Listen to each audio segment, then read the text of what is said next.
Good morning and welcome to Early Exchange with Blessing Aiche, Femi Ayodele, Sam Oruwoje, and Idahosa Osamanze. Is a critical element of managing the employee-employer relationship, particularly from... The problem in Nigeria is not corruption, and everybody seems to be very surprised that corruption is not a problem. How can indigenous languages be promoted in a country like this? Statistics show that less than 10% of Nigeria, the population of Nigeria, has have access to health insurance. You imagine if our population is about 200 million. This is Early Exchange, shaping policy, advancing development.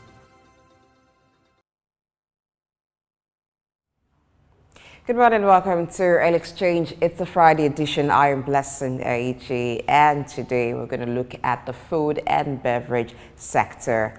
You and I eat food to live, and so we're looking at the value addition of the value chain of the food and beverage industry. Those are the things that we're looking at today. But first, as it is the culture of the show, we will bring you up to speed on current happenings. Before I go over to Joe Ermusele, who's waiting to update you on current happenings, Chooks John Bridges is here. Good morning, Chooks. Good morning, Blessing. It's nice seeing you this morning. And there's no better way to start the weekend but talking about food and the beverage industry. Good morning and welcome to Soup News. All right, let's get over to the news segment. Good morning, Blessing and Chooks. Good morning and welcome to Morning News Update on Souk News. I'm Adesowa Eramoseli. In the news, federal government to introduce emergency bill for tax reform. Pension Transitional Arrangement Directorate champions the welfare of Nigerian pensioners. IMF boosts Kenya's financial resilience with $938 million aid to secure Eurobond repayment. UK plans to mobilize $1.6 billion for Africa Power Project. We'll take a breather, and when we return, we'll give you more news. Stay with us.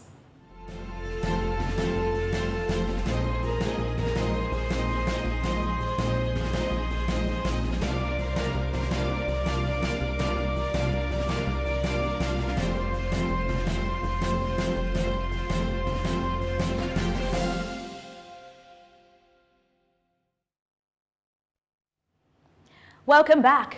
Remember, you can still follow us on our various social media platforms. We would love to hear from you. Now the news in full.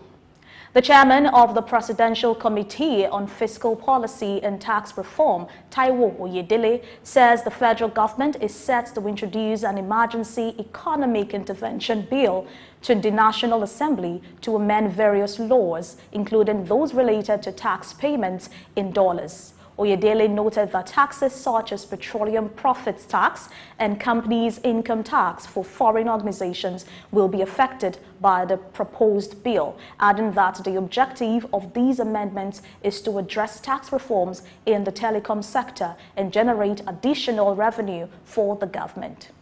Additionally, Oyedele noted that the ongoing efforts will help to enhance the sharing of revenues and ensuring accountability for the responsibility performed by different tiers of government.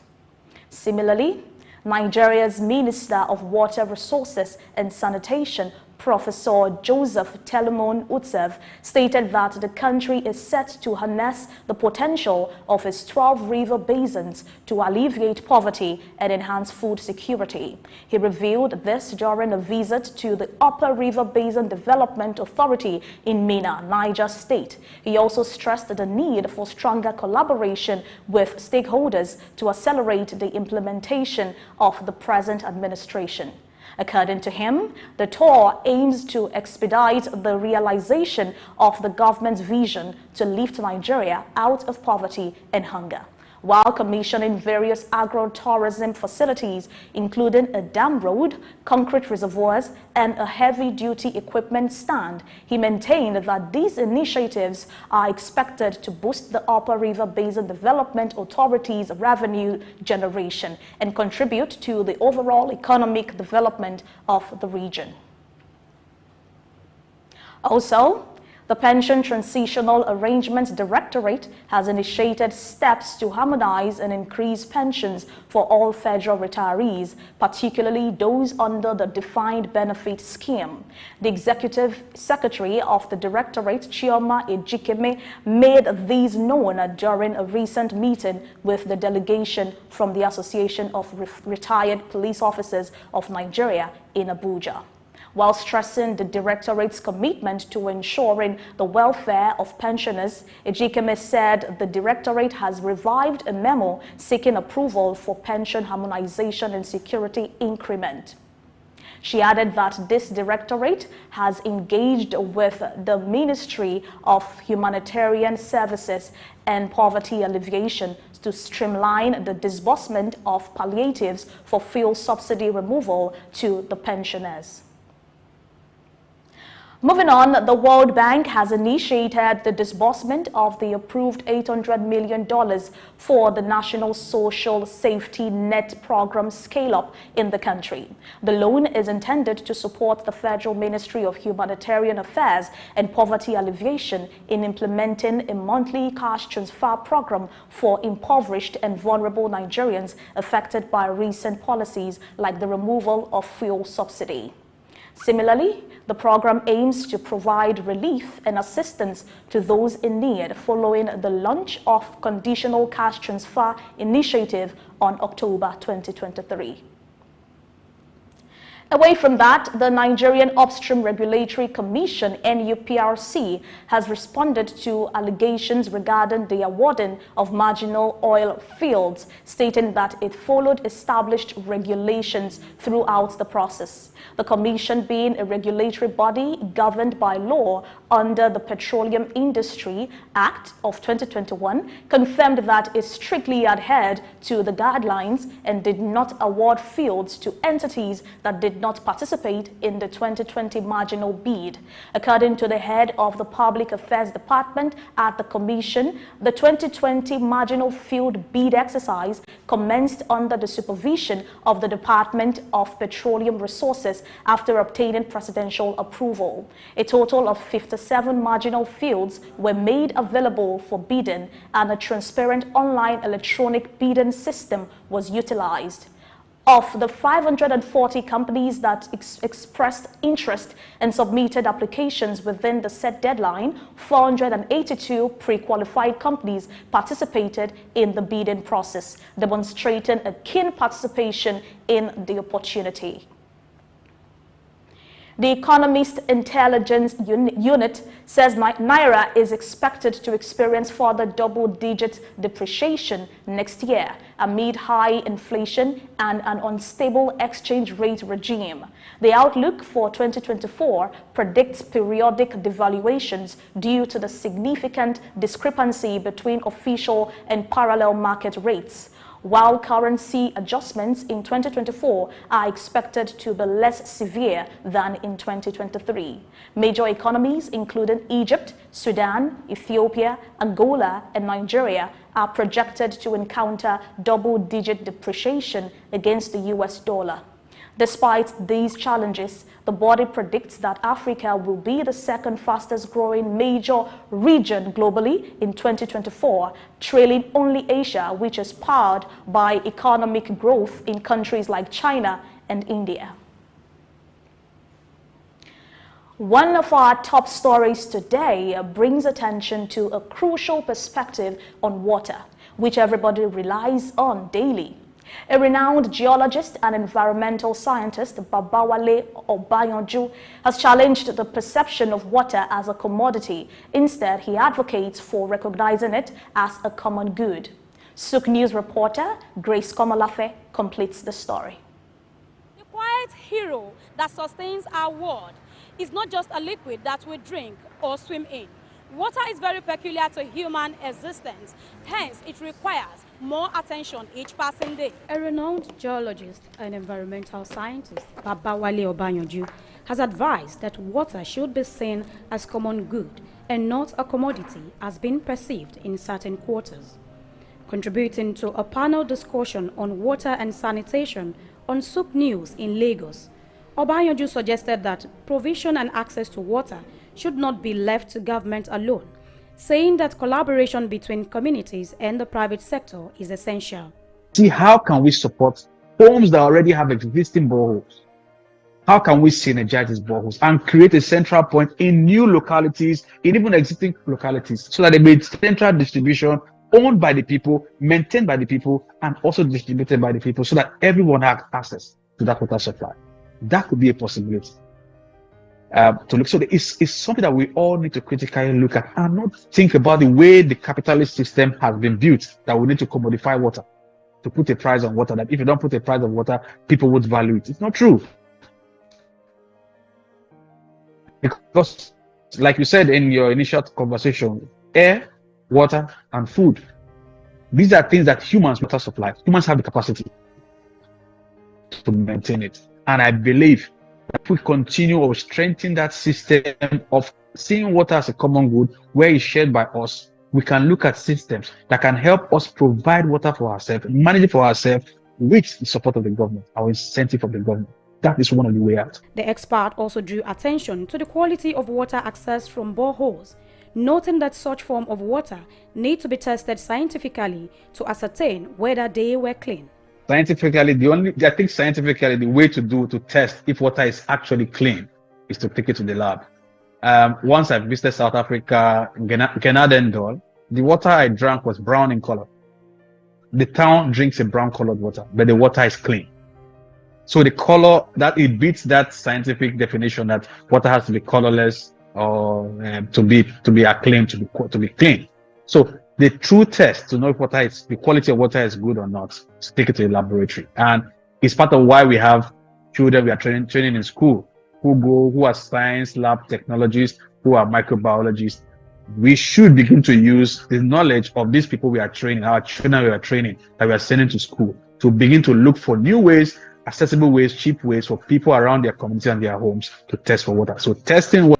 To get other opinions regarding the position of the environmentalists, Israel Adeyemi, a Souk News reporter, took to the street for more reactions. If you check most rural areas, they don't have this water made available for them. Some of them still have to go to the streams in order to fetch this water and drink, which is not healthy, as I see people complaining of cholera and the rest of them.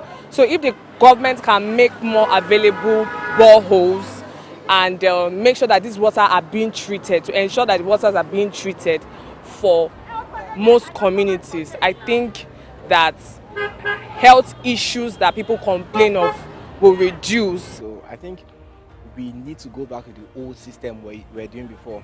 That's the pattern of using the water corporation, supplying water to houses, and every houses have their water pipes that that's connected to everyone at different locations. I think that would really help. Water is not just a commodity. It's a shared resource that should be accessible to everyone. And there is a need to move beyond the idea that its provision and access should solely be the responsibility of the government. Communities can come together, much like they do for power sharing, to ensure the provision of clean and potable water. This is a collective responsibility, he says. Grace Komalafe, Souk News. Thank you very much, Grace Komalafe, for that report.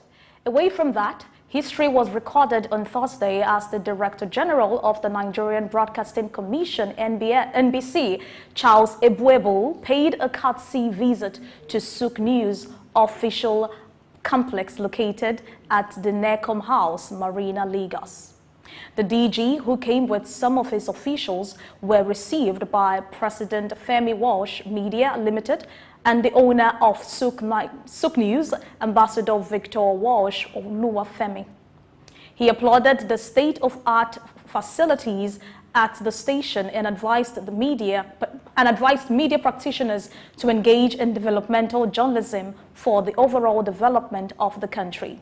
While welcoming the embassy boss, Ambassador Victor Walsh Oluwafemi appreciated the DG for his timely visit and hinted that the TV station is set to change the status quo in the industry by setting the pace for data-driven reportage to shape policies and advance development.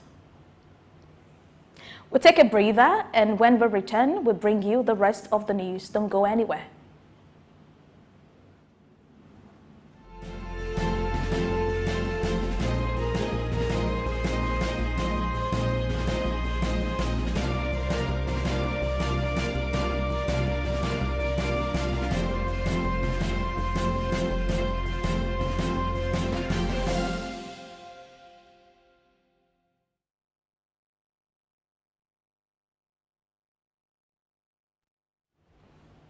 Welcome back. This is still the morning news update on Souk News. On the foreign scene, in a bid to fortify Kenya's reserves ahead of a looming Eurobond repayment in June 2024, the International Monetary Fund (IMF) is set to enhance its financial support to East African nation by $938 million. Subject to approval by the IMF board, this increased funding would promptly provide Kenya with access to approximately $682 million.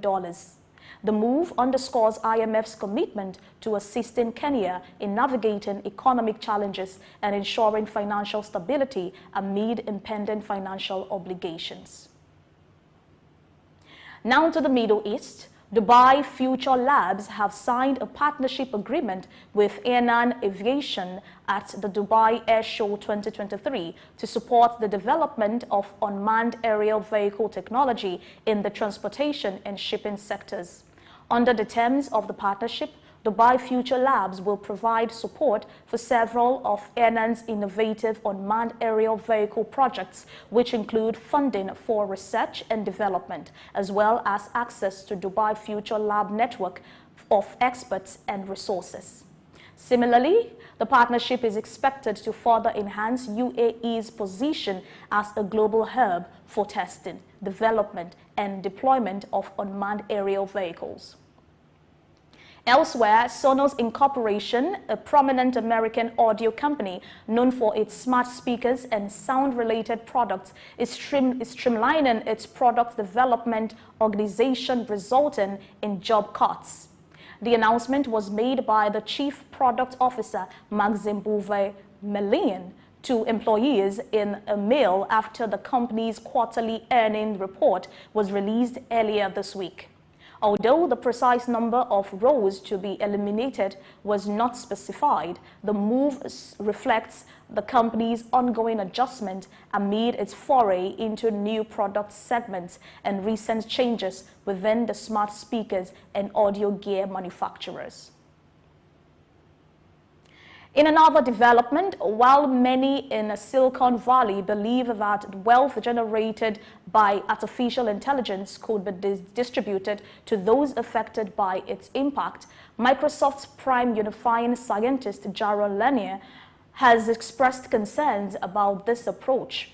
Lanier opposes creating a society where individuals rely solely on government assistance for survival. Instead, he emphasizes the importance of fostering creativity and innovation, aiming to empower individuals who can contribute fresh ideas and fresh data to enhance AI model, thus benefiting everyone.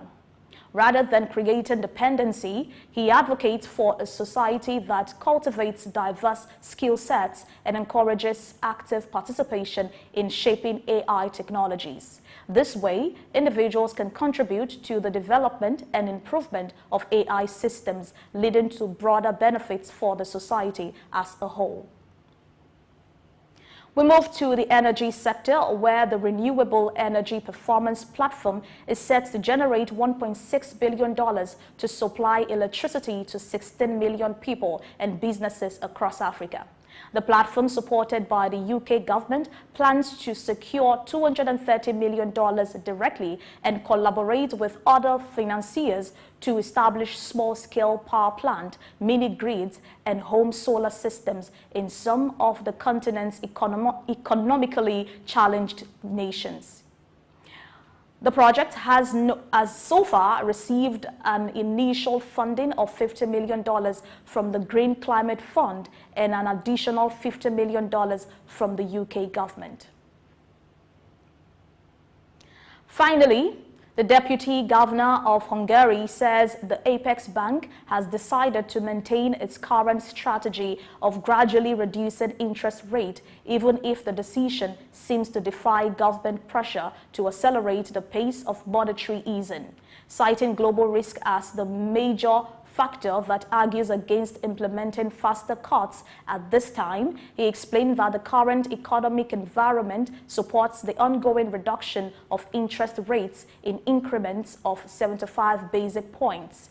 He added that despite external pressures, Hungary's central bank remains committed to a cautious and measured approach to interest rate cuts. And with that, we call it a wrap on the morning news update. Stay tuned for more analysis on the early exchange. Do well to engage with us and follow us on all social media platforms. I'm Adesua Iramasele. Many thanks for watching. Good morning.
Good morning and welcome to Early Exchange with Blessing Aiche, Femi Ayodele, Sam Oruoje, and Idahosa Osamanze. Is a critical element of managing the employee-employer relationship, particularly from...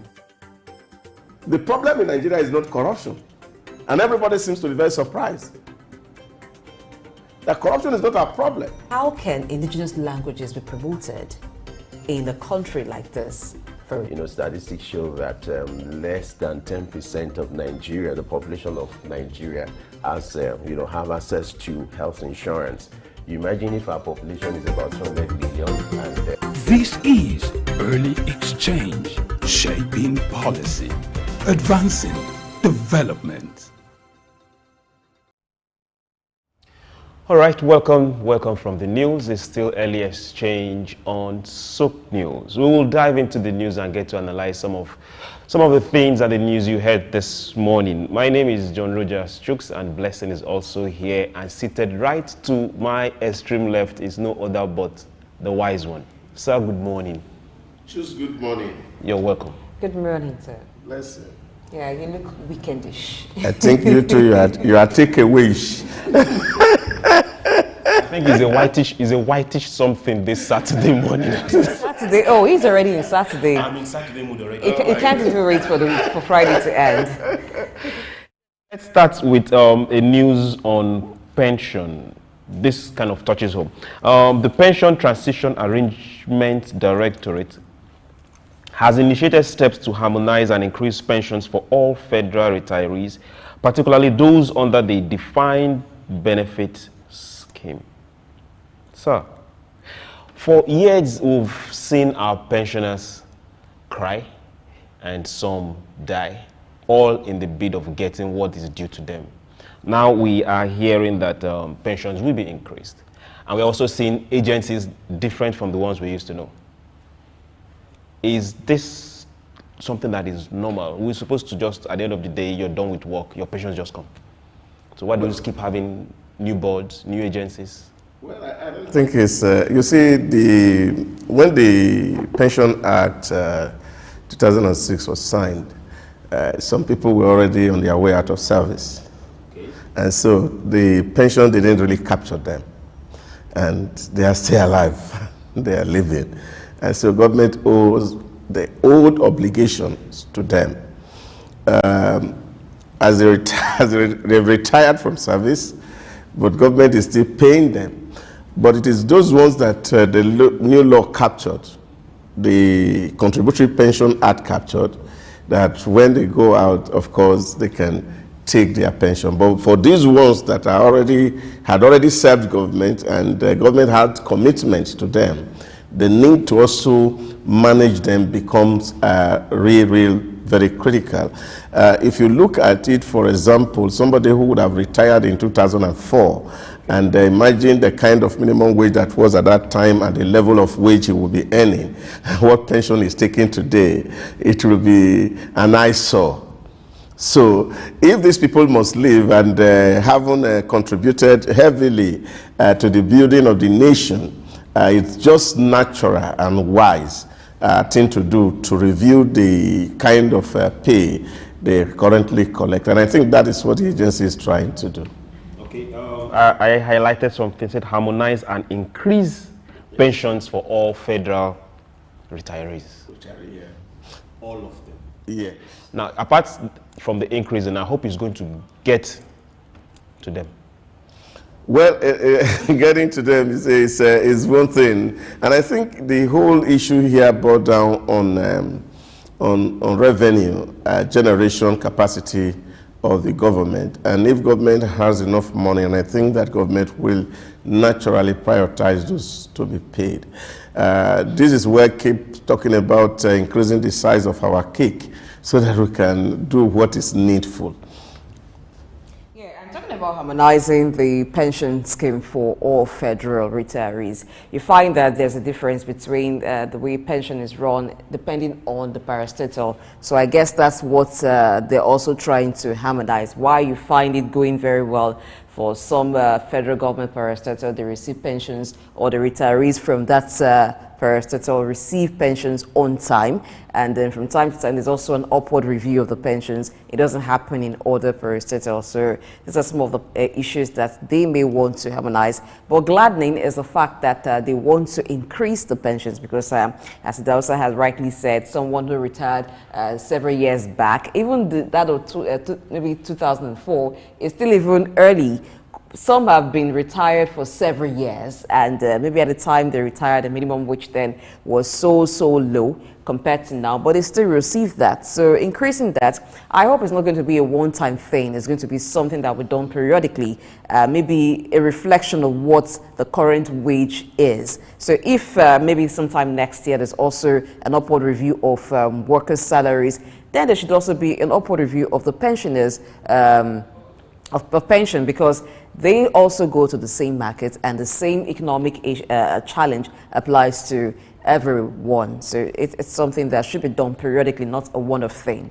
Yeah, but I think the harmonization really will be with the new act, the new pension act. And that's why the increment has to happen. Yeah, because you can't pay agencies the same. Take, for example, even in the contributory pension, you see some agencies that are earning like private sector. You see some core civil servant whose earning is nothing to write home about. So these are also varied in terms of what they are going to take. And of course, you cannot harmonize the salary because some people pay themselves and other people wait for government to pay them. So this is I don't understand that part. Yeah, take for example, FRS, okay, as an agency. They generate revenue and they pay their staff.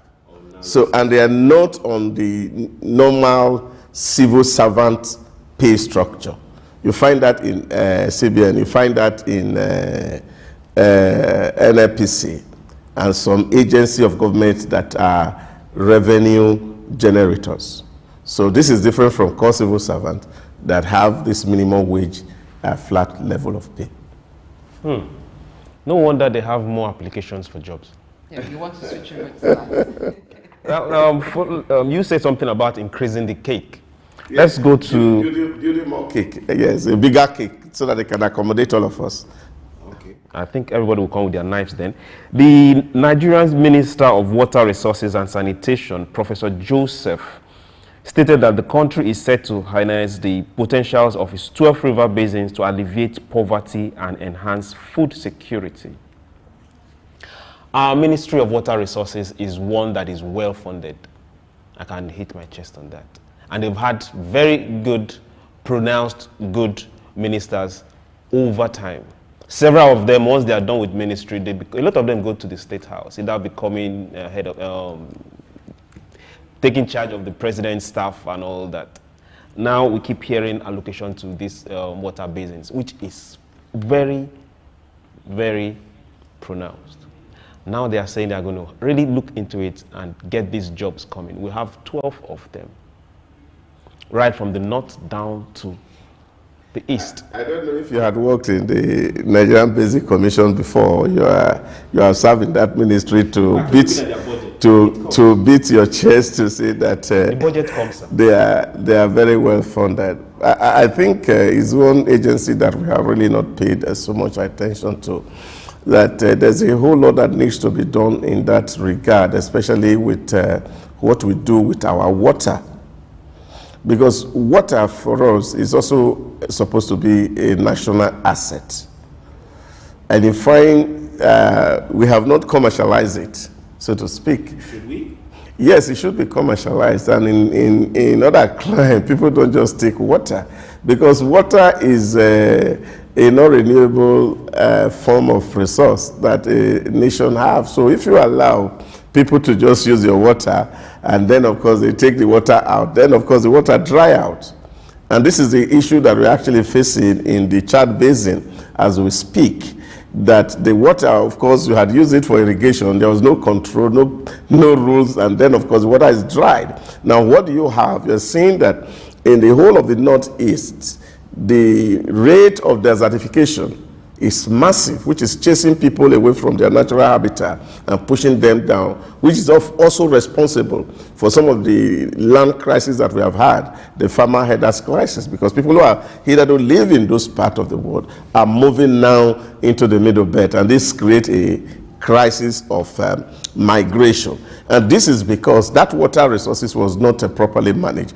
I remember in 2015 when the president came in, then President Muhammadu Buhari came in, before the appointment of the minister, he had this retreat with permanent secretaries to actually know the state of things. And I remember in one of those meetings, the permanent secretary, Ministry of Water Resources, was actually presenting a paper on the state of things. And then the president stopped him halfway and asked, there was a certain report that I found when I went to Sandals to study, and this was done by the United Kingdom.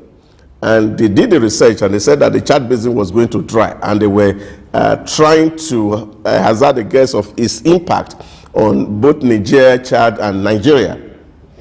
So he said he found it interesting, so he brought it home and then gave it to then President Mohamed Obasanjo. And then Obasanjo looked at it as the military head of state, and then Nigeria conducted the research. And it was very clear about the data. I said they spent about 55 million then to conduct that survey to see what was going to happen. That when the result came, that thing was gazetted, but no action was taken. So he was asking the permanent secretary that they should go and look for the report.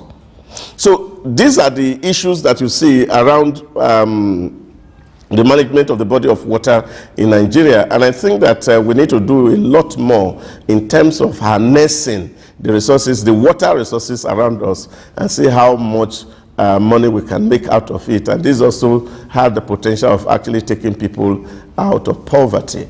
But again, this speak again, because yesterday you talked about sanitations and water resources, and these are other things that our government must also be looking into, so that rather than people do borehole indiscriminately, we can actually tap into the body of water and then see how we can get clean water, drinkable water for Nigerians. And this should also be within the purview of the Ministry of Water Resources.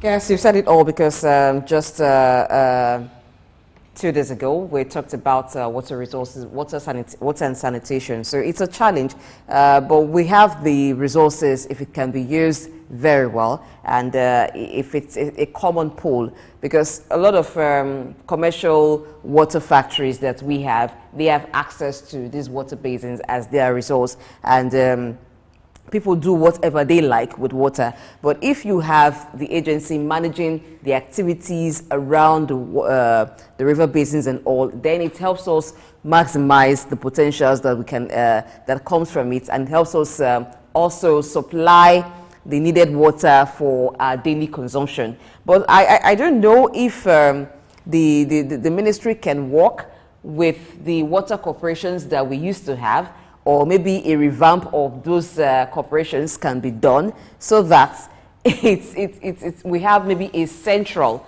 or a government-run water corporation instead of individuals supplying themselves water, because that's one key area, or that's one important thing that they can do for Nigerians with the river basins that we have. And talking about commercial activities, yes, it's very possible for us to have lots of commercial activities happening around that area. And then for farms around that the river basin could supply, if it is structured, and then it's not everybody come and fetch as you want, everybody come and use as you want, it's going to be a good one. But basically, I think it also has highlighted most of the issues around that. Yeah, but so it's quite amazing.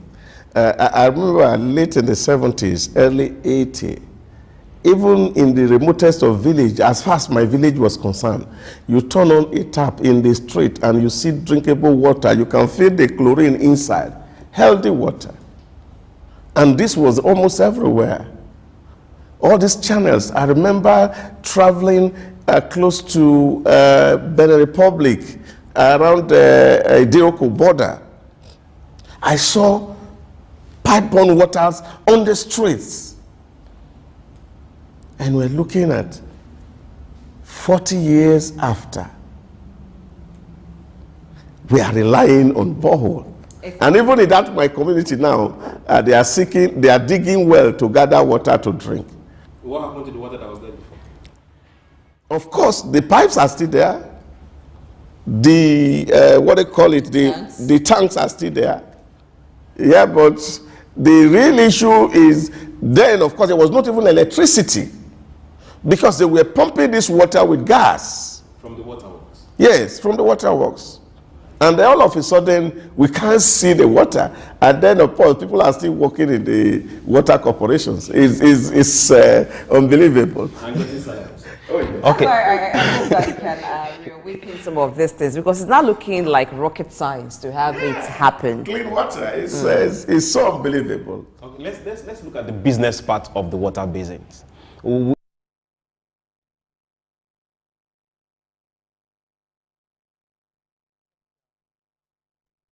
Between the Ministry of Agric, the private sector, and the water basins.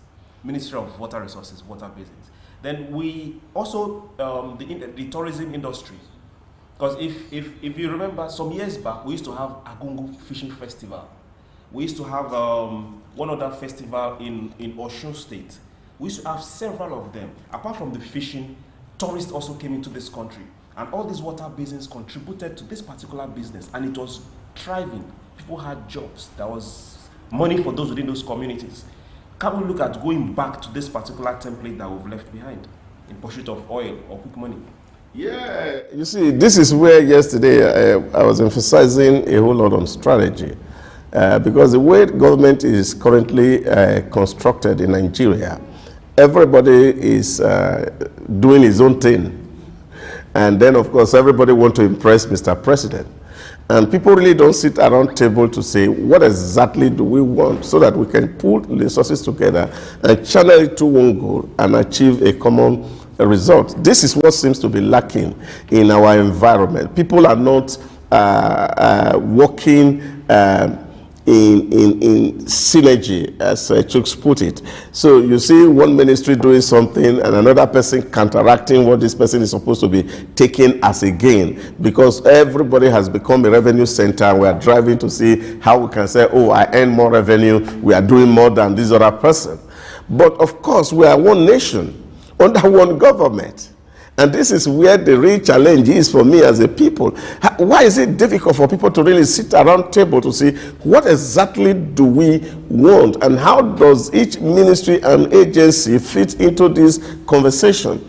Some years ago, the United Kingdom, while they were trying, the United Arab Emirates, while they were trying to boost their tourism, and they asked a consultant from the UK and said, what are the factors responsible for the growth of tourism? And they said, oh, water is responsible because tourism flourishes around waterbeds. And said, okay, oh, great, we don't have water.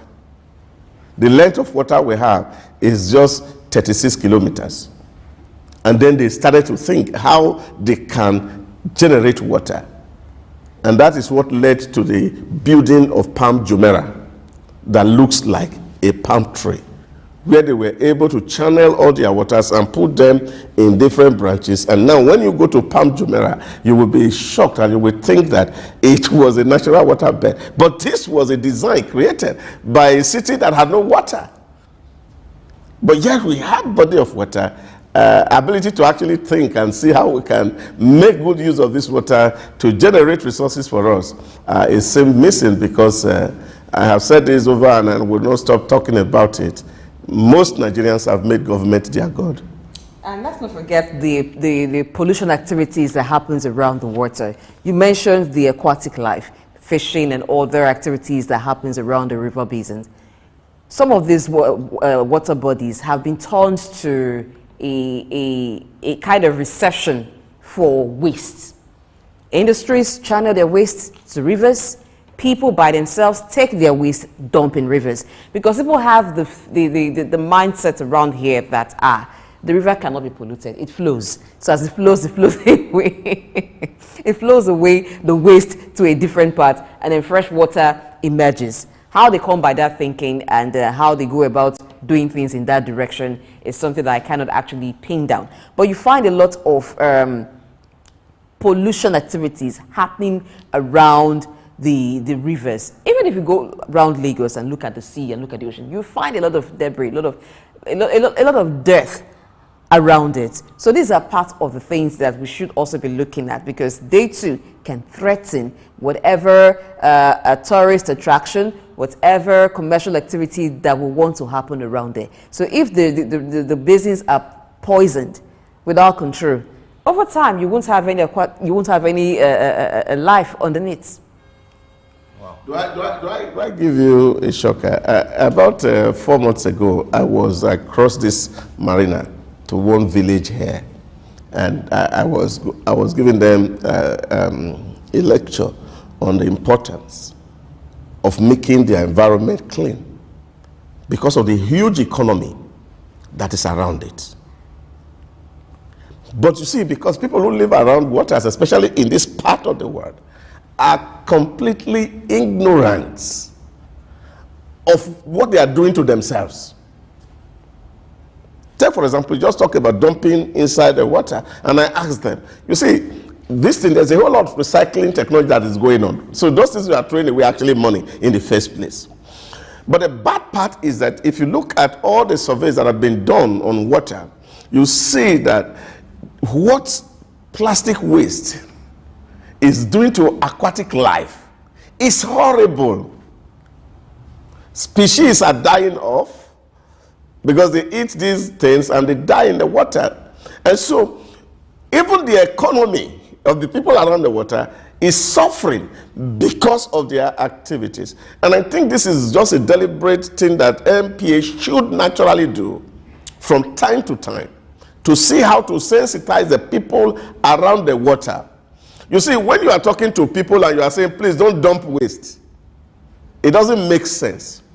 But when you are able to tell them what is in it for them, it will make a better sense. And I think this is the approach we should take towards sensitization in our environment. We should not be looking at what are the bad consequences that come with certain action, but rather let's be emphasizing what are the positive that can come from a good action. And if this become the real conversation, a whole lot of people that are within or around the bodies of water can actually take some lessons and see how they can make economy out of resources God had put in their very domain. So for Professor Joseph, if you do the talk, then I know that aside your ministry or the water resources, Nigerians will benefit from it.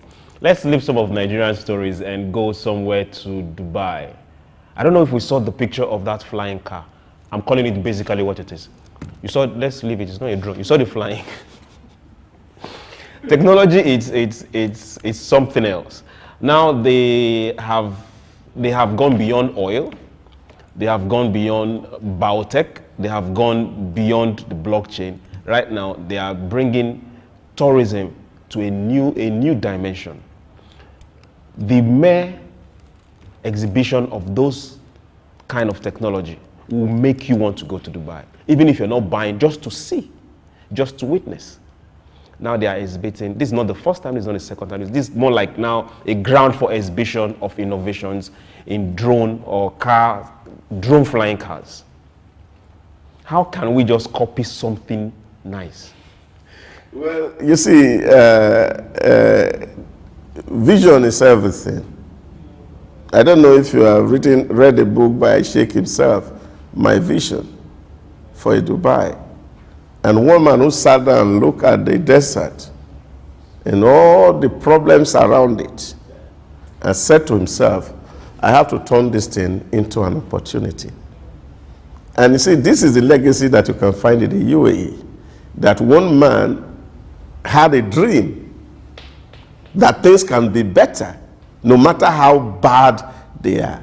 Now, when you go to the UAE, what are the things you find? Two things: horrible sun and very bad sand.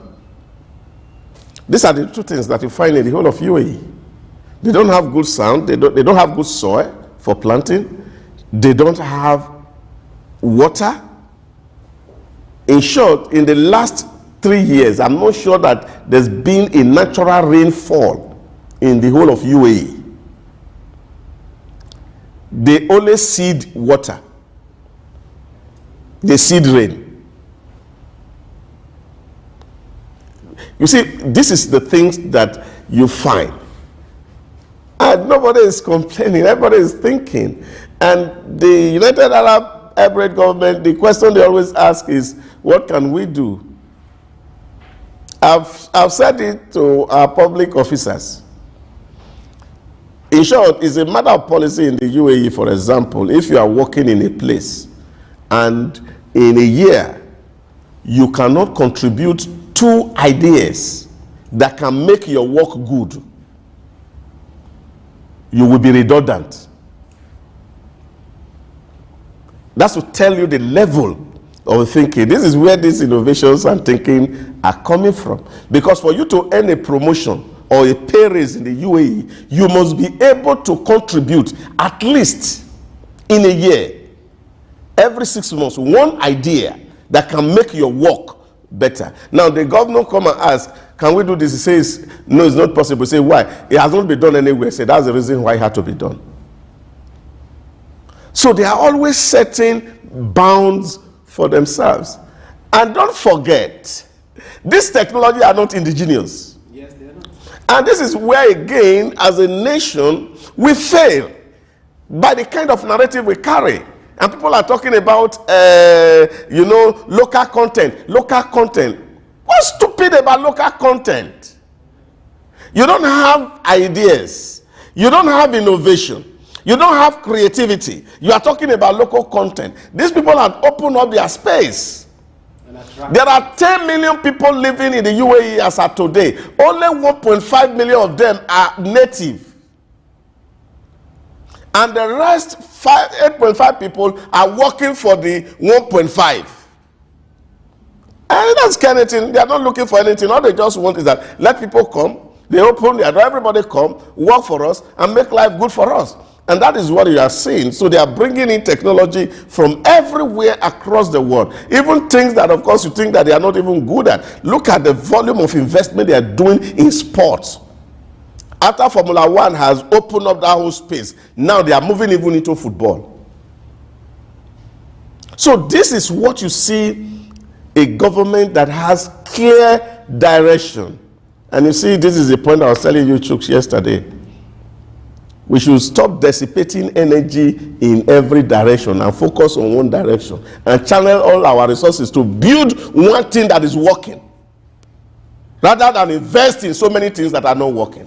Okay, the last I checked, our president went to Saudi, is it not? So he likely will cross through Dubai before coming home. So he's coming back with ideas. No. The last time, yes, he actually went to Dubai when he was coming back from, I think it was US and that conversation. But he's back to Dubai at the COP28 on the 28th of this month. That's about 2 weeks from now. They will be back there talking about climate issues. And then, of course, you can see new things that are emerging. In short, as a matter of fact, Dubai just opened up a tropical African site in Dubai. Now, the things you are seeing in Africa, all those chimpanzee, lion, Western, now they brought it live to Dubai. But they are extinct in our environment. So they can have it all. Well, when Chooks said the president will be making a stop at Dubai, he will bring in ideas. That kind of sounds like we're bereft of ideas in Nigeria. I don't think that is the issue. We'll never be bereft of ideas. There have been lots of wonderful and beautiful ideas. And that's why when you look at some of our policies, they look beautiful on paper, but implementation has always been the issue. So it is with ideas. Ideas have been good, but actually making the ideas work have been the problem. The willpower to bring about the idea, it's the issue. Now, for a country like Dubai that doesn't have the kind of natural resources that we have in Nigeria, but still were able to think out things to make it work, it's because they had the willpower. Now, if you look at these two countries in the Middle East, they wow you with the things that they do. They're very passionate about development and making things work, and they go all out in terms of investment and ensuring that they maintain excellence. I'm talking about Saudi Arabia and the United Arab Emirates. They always, they aim for excellence, and that's one thing. They actually got the GCC country. They actually 8 of them, and they're all doing excellently well. I'm picking this too. I'm picking this too because in very recent times, most especially, we are used to Saudi Arabia because we go there, we go to Dubai. If you go to Qatar, you will be terrified. If you go to Oman, see the terrible things that are happening there in terms of technology. In short, the agri-technology in the UAE is actually powered by Oman. Okay, yeah, but the reason I picked these two countries is because in very recent times, they've been going into sectors that you would not have thought they would go to. You would think that, oh, Saudi Arabia, for instance, would be satisfied with all the money they're making from oil. But see how they're diversifying away from oil, even as they've made so much money from oil and the areas that they're going into. So what I was trying to say is the culture of excellence is what is lacking here. We seem to be so satisfied with mediocrity. And we back it up with, is our thing now, is for us now. Now, we syndrome is part of the problem here. Because if we were to do certain, imagine the tarring of roads, people will feel, did the local government chairman tar the road or not?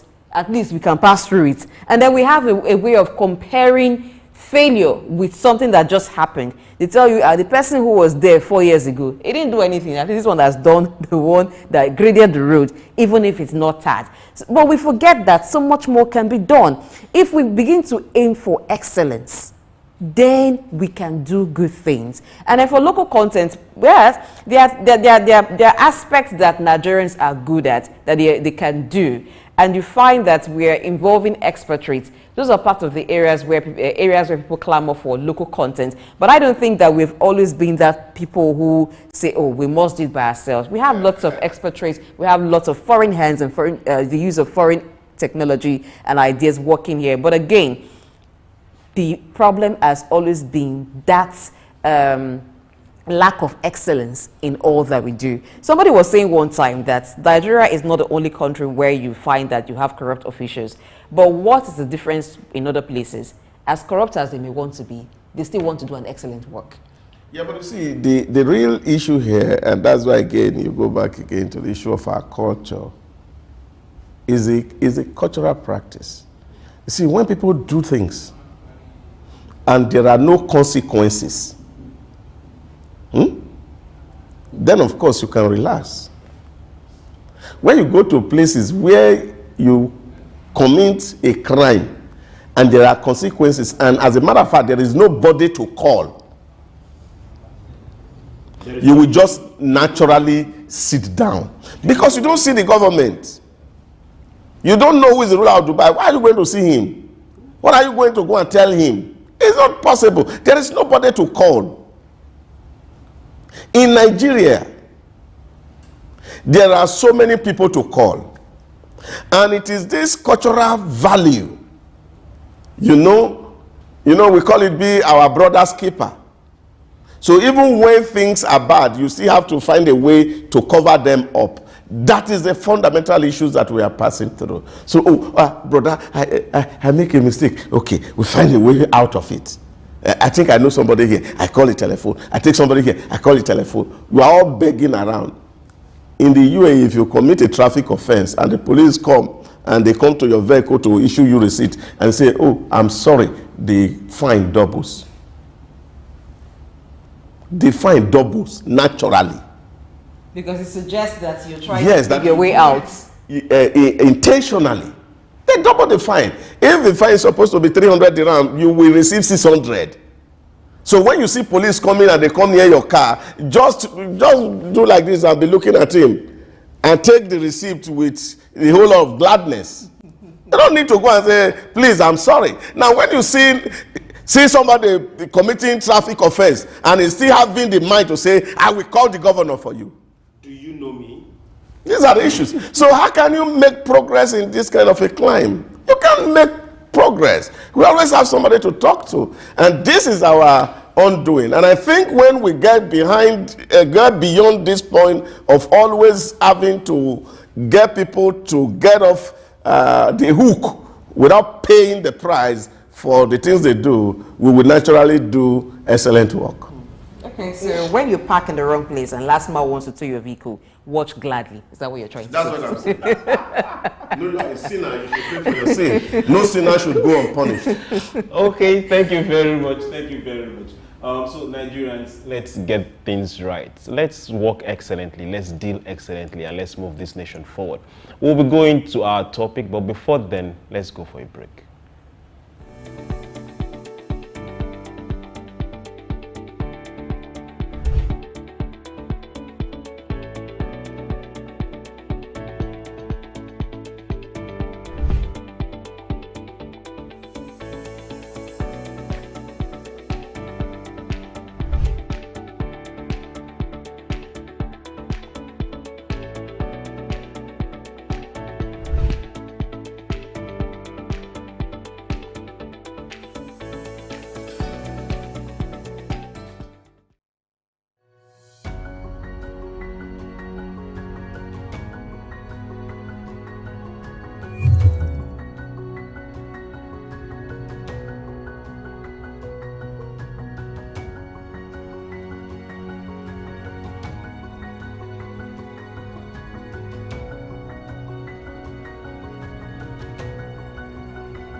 Good morning and welcome to Early Exchange with Blessing Ache, Femi Ayodele, Sam Oruwoje, and Idahosa Osamanze. Is a critical element of managing the employee-employer relationship, particularly from... The problem in Nigeria is not corruption. And everybody seems to be very surprised that corruption is not a problem. How can indigenous languages be promoted in a country like this? Statistics show that less than 10% of Nigeria, the population of Nigeria, has, have access to health insurance. You imagine if our population is about 200 million and... This is Early Exchange, shaping policy, advancing development. All right, it's time for us to look at the food and beverages sector as we talk about food and beverages value addition in agriculture. Now, globally, Food and Agriculture Organization, FAO, estimates that about 40% of food are lost before reaching the markets, which is valued at $400 billion. Against this background, we will be looking at the food and beverages value addition in agriculture. Before we do that, let's watch this report on food and beverages. Stay tuned. Food is a fundamental element of human life that nourishes the body, supports health, and contributes to the richness of human culture and social interactions.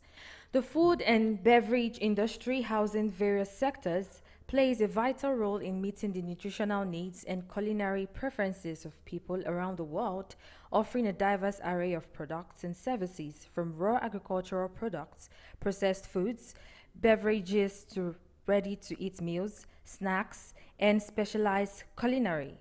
Services such as catering, restaurant dining, and food delivery also contribute to the dynamic consumer experience.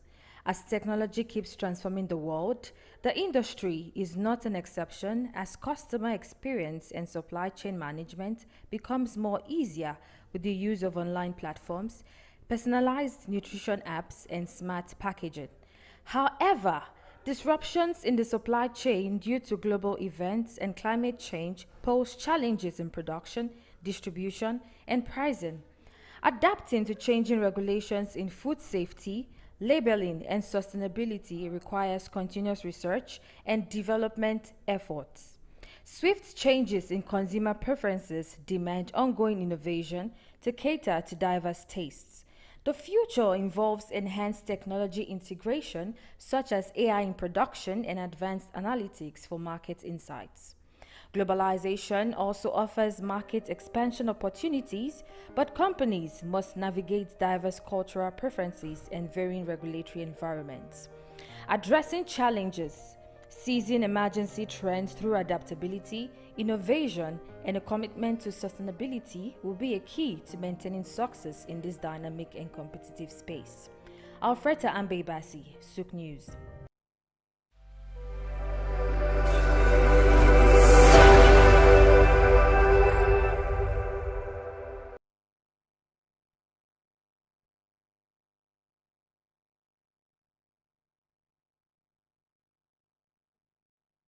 Languages be promoted in a country like this?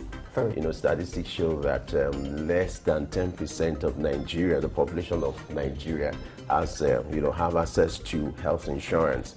You imagine if our population is about 200 million and... This is Early Exchange, shaping policy, advancing development. Thank you very much, Alfreda Ambebasi, for that beautiful report that also whets appetites when you look at the sumptuous meals that were captured in that report. We'll try to control it because it's still quite early to be thinking of this kind of food. But it's just to buttress the fact that food is very much needed, and there are different ways value addition can be created for a lot of agricultural supplies. Now, to look at this issue with us this morning is Dr. Francis Musa Damboyi, who is an organizational psychologist and organization development professional. Now, when he begins to talk, you understand why he is all of these things put together. Good morning, Dr. Damboyi. Thank you. Good morning. We're again on Early Exchange.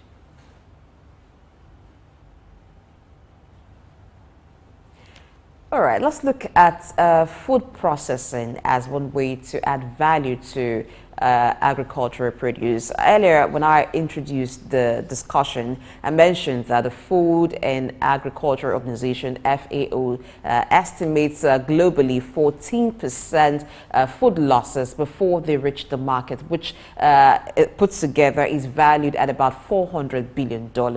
Let's understand first the reasons for post-harvest losses.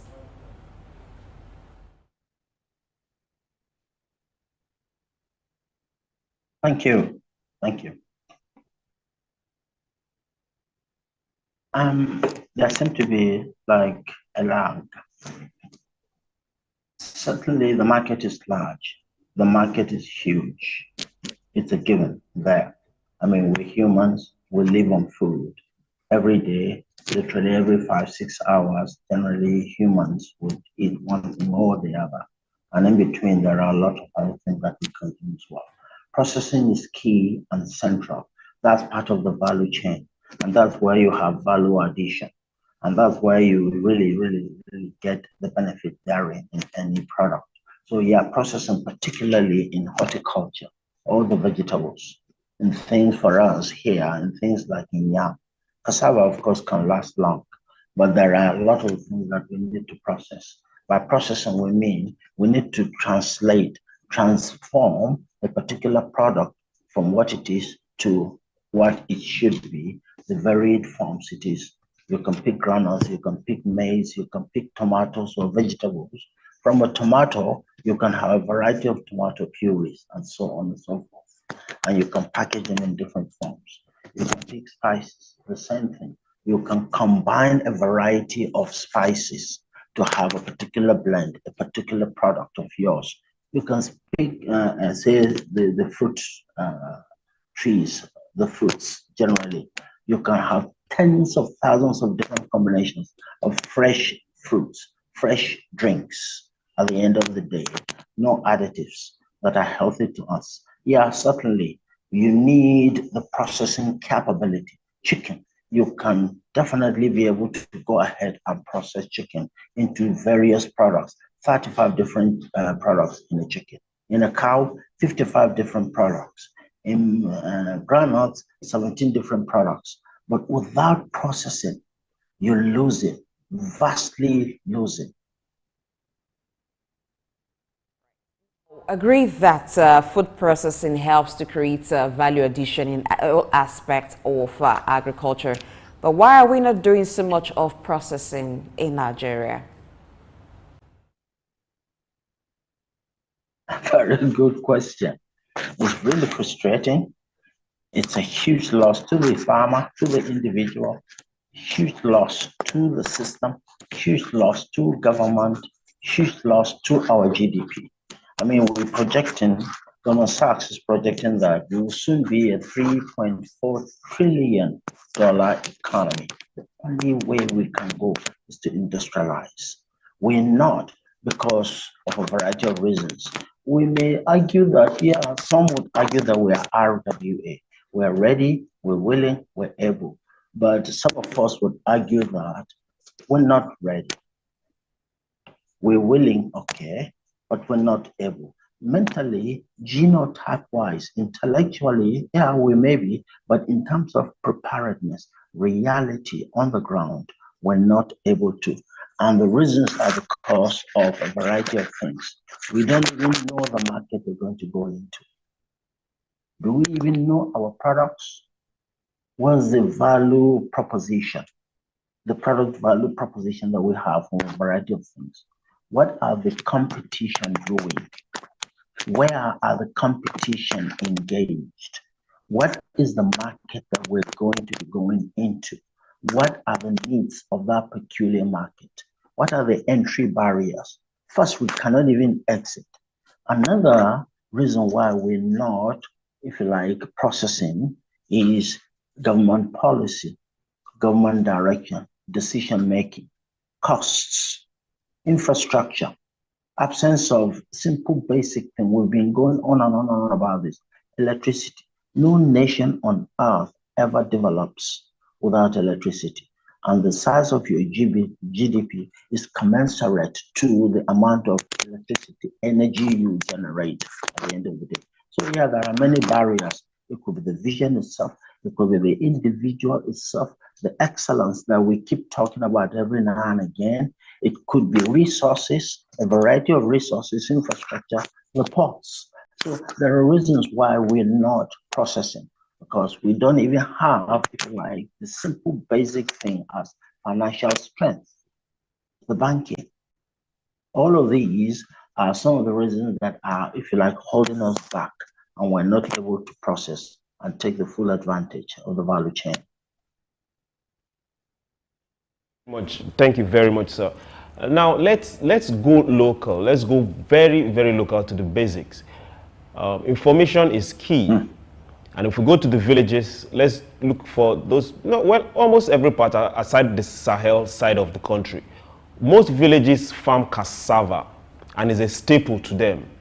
And from cassava alone, we can get well over 200 byproducts from cassava. Out of these 200 byproducts, we import all of it. Every one of it we still import in this country. Now let me talk about the villagers. If they know they can make money from peeling their cassava, the same thing they throw away, don't you think they will want to go ahead and use it for something? That for them right now, that might not need machinery or need some electricity to get that byproduct processed. Just a landfill for biogas, just a landfill for fertilizer, just a landfill. If they know that this information, okay, we know that this is how this is done and we can use this, don't you think they will follow up, since they know they can also make money from what they throw away? Oh yeah, absolutely, without a doubt. Now, information is key in anything, everything. Communication is key. Now, but how can they go about doing the biogas? Do you know the health and safety requirements and the regulations involved in biogas? The risks involved, the time involved, the process that is required for you to be able to get biogas? You need to be able to, if you like, tap it. Once you layer whatever it is that you're layering in order to get gas, it could be maybe even used food items after remnants of food that we eat, and the cassava peeling, you say, okay, yeah, there's no any much resources needed, seemingly at the face of it, but definitely it's a high-tech sector. It's not something you take for granted. You don't just throw away the peelings anyhow. No, there is a process, and you interspace them in certain ways. You lay them in certain ways. You lay pipes that will be able to harness the gas, and you're able to channel the gas. You're able to filter the gas. You're able to now provide the gas to somebody, measure the gas. All of this needs resources. It needs technical knowledge at a very high level. It's not just a low end, if you like, sector. It is really a high-end sector and a high-risk sector as well. So yeah, the individual will certainly want to add value to themselves, will maximize their profits in this kind of way. Cassava, you say, definitely too, is bigger and better than rice, but we're not processing it. All right, but even as that example, for instance, may need high technology, what are some processing that can be done traditionally that the farmers may need to know about? Well, the very basic processes that they are already aware of. We've gone to our limits. Given the challenges of the present times, given the money crunch, given the need for everybody to maximize whatever it is that he or she has, farmers are actually ingenious in being able to find ways in which they can maximize profitability. So, excuse me, you find that the basic things we are doing are basically the gari, even the water out of the cassava. After you soaked the cassava, that in itself can be a byproduct. Of course, the leaves are byproduct. We can use it for animal feed. We humans can also consume it. Naturally, the stem is used to replant again. The roots, the peelings, and so on. Okay, it's not just industrial starch we're talking, which we're going to get out of. But one of the other major wahala is we don't have enough output of cassava. We're one of the biggest, if not the biggest producer of cassava on earth. We know that. But once you begin to go mechanical, you begin to mechanize, you begin to process, then you find that the cassava we're producing is grossly inadequate. So we need to provide and create far more greater output. Because a lot of those things that we're saying are in value addition. It's not just at a smaller quantity. You need a larger quantity of anything. The biogas we just mentioned, you need huge quantities of cassava peelings all together in one place, not scattered. So one of the issues we're having is that we have individual tenants. An individual in their own home would have just a certain quantity of peelings. So the farmer may not necessarily be able to do much with that. What he needs, if he is or she is to maximize the value addition within, then they need to come together as cooperatives so that all the peelings will be pulled together, for instance, then a biogas then can be. So farmers at the moment, to answer your question, farmers at the moment have reached their limits of what they can do in terms of maximizing value at a very local, very basic level. Thank you very much. Now, let's look at our schools. We have a lot of universities of agriculture, we have a lot of institutes of agriculture, both for seeds, both for some special crops. Now, every year, let's look at the students. The students do projects, whether supervised by their senior lecturers or supervised by PhD students. And this projects all end up somewhere in a shelf. Some of these projects are profitable. Some of these projects are just for certification. But is there a way where we can connect the private sector, the investing sector, to see some of these projects? I'm not talking about research yet, just the students' project. And is there a way to make that connect between the private sector and some of this research, or even if it's information through National Orientation Agency, that can help the local people, the farmer, or the processing companies have access to this knowledge? Because it's a knowledge that will either make life better, or make seeding better, or make processing better, or even a new product. Is there a way where we can get this running to improve food and processing in this nation? Oh, yeah. That's one of the areas in which I think we are really, truly, actually excelling within the academia. Now, there's the dissertation abstracts. Virtually all dissertations, they are kind of summarized, and you have dissertation abstracts, and where people can go and have access to that. Not necessarily undergraduate dissertations, but most masters, certainly all PhD dissertations, are contained within the dissertation abstracts. Now, the difficulty of that naturally is to be able to communicate. We talked about communication and information earlier on in a user-friendly manner to somebody who is, say, who is a farmer in villages. They need it in such a form, in such a way that is very practical, that is tangible, that is really not an academic exercise. So yes, there are ideas out there that our young persons have identified that are useful. I tell you, oil rises to the top. At the end of the day, any practical idea that has been maybe identified within our academic circles and communities always usually ends up somewhere being used practically.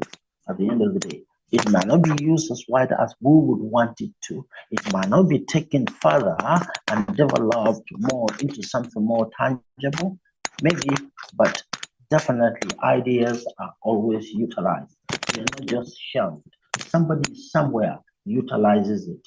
Now, depending on the level, if an individual invents something, identifies an idea or a practical thing that would improve a particular process, improve a particular practice, at the end of the day, it behooves our supervisors, it behooves the academic community, it behooves the individual themselves to be able to carry it forward find a way in which they can make it available to the wider community. So yeah, this is definitely an area in which I think we're doing quite well. What about the technology that is needed to transform some of the food from the raw original state into other byproducts? What can the food processors have access to some of these technologies, some of this equipment? Because it seems to be a big challenge. The ideas are simple, basic, plug and play. We're not going to reinvent the wheel. The technologies are there. Our major problem is that of leadership. 1, vision. 2, strategy. 3, resources. There's no money. Let's be honest. These things are not going to be given to us free, but in reality, it's given to us by the provider, by the persons that manufacture it, literally for free. Any of these technologies, it gives us 1,000, 10,000 times the value of whatever amount of money we pay for. So that's what I mean when I say it's given to us practically free. But we need to initially purchase it, acquire these technologies, and bring them in. There are technologies that are ideas only. We understand that. We recognize that. We are maximizing those. Nigerians are extremely astute. We're very, very practical. But the real tangible wahala is in having financial resources. Our banking is also another big issue. Like I said, the vision and leadership, government policies is another issue. Importing and exporting is 4, 5, 7 times in some areas more expensive than our neighboring countries. Individuals themselves, another hindrance, individuals themselves, they may not know how to use those technologies. So we need to benchmark, we need to have expertise that would come and help us and support us. That's not going to come free. That also needs to be paid. Okay, thank you, sir. Now, let's look at some form of policy. They say when someone is pushed, action is taken. Is it possible? Is it something we can envision where government can come up with a policy and say, for every raw material, I'm looking at the food products right now, be it cassava, be it maize, be it sorghum, be it that you can't export these products directly until we have gotten a percentage of byproducts from this particular set of products. Is it possible for government to look towards that angle and say, okay, good, this is where we are looking at, and for this raw material, this direct farm produce, this direct farm product, whatever it is, you can't export a percentage of it until we have gotten this percentage to get byproducts from them? Oh yeah, it's possible. Very possible. Has been done in many societies, many cultures, on solid minerals, on other, if you like, difficult to source food items. For instance, blossom honey, mountain honey. Now, with responsibility comes accountability. When you say, is it possible? Yes. Is it probable? No. Now, if a government makes a policy like that, then you have to be able to back it up. Let's take examples of other policy areas that governments in other parts of the world have made. When you make such a policy, you must make sure that all the related support systems and services and structures are in place. So, do we have the banking? You make a policy like that, do you have the banking? I would say at the moment we're struggling. Naturally, your laws, are they export friendly? Are they friendly to users of that particular policy that you're trying to gain maximum advantage and value therein? Probably not, we don't have. Do we even have simple basic physical structures like the ports?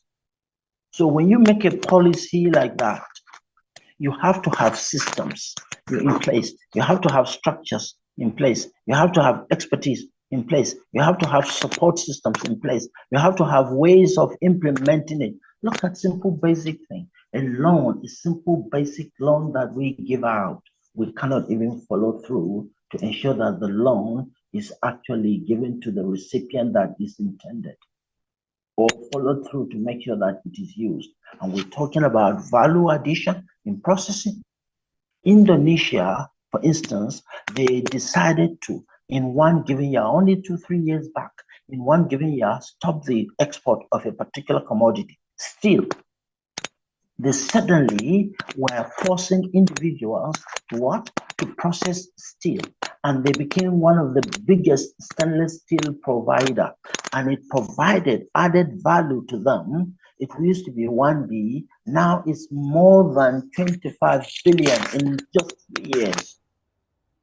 And it's going to soon be adding to 25% of their GDP. 25% of their exports. 25%, one commodity only. Yes, it's possible, but is it probable in our given environment? Probably not, because we are not RWA, we're not ready, we're not willing, and we're not able yet at this current time time and space. If we decide to, then government has to take the initiative. And once government takes the initiative, it's not just making a law and a pronouncement. Can you even follow through on enforcing that law? No. Are there all the systems, all the structures, all the support structures in place for one to be able to take maximum advantage of, say, Blossom Honey asset?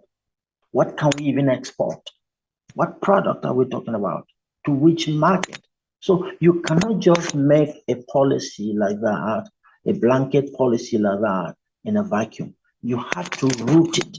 That's why I say vision, strategy, leadership, knowing what we're supposed to do, making sure that all the resources, and it's not just material resources, it's human resources, it's expertise, is the conducive environment. The climate is not there. The environment is not there. So making a policy like that will be foolhardy, as a matter of fact. Now, in identifying the kind of products to produce and also identifying the target markets, as someone who is very involved in agriculture, can you tell us areas that we may have a comparative advantage? Because the food processing market is very competitive. Even in Nigeria, we have the influx of foreign processed foods. So in what area do we have comparative advantage? Is it in livestock processing or in certain crop processing? What should we be focusing on? Focusing on what the market needs. So first is to identify the market, and the market, they don't need maize, they don't need soya beans, they don't need such things. But like you say, livestock, they don't need our meat, but they need our hide and skin.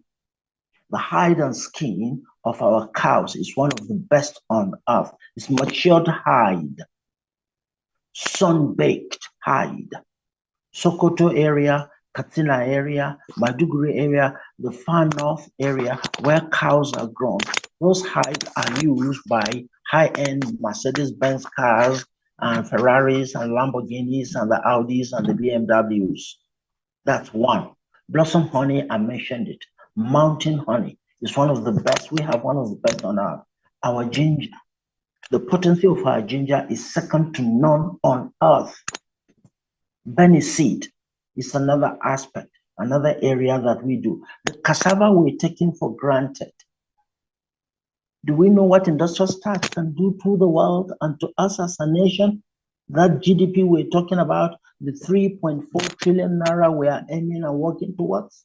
So these are some of the areas that we can take maximum advantage. There are things that we don't need to. Our research centers have come up with yam that will give us high starch content. That will also give us cassava.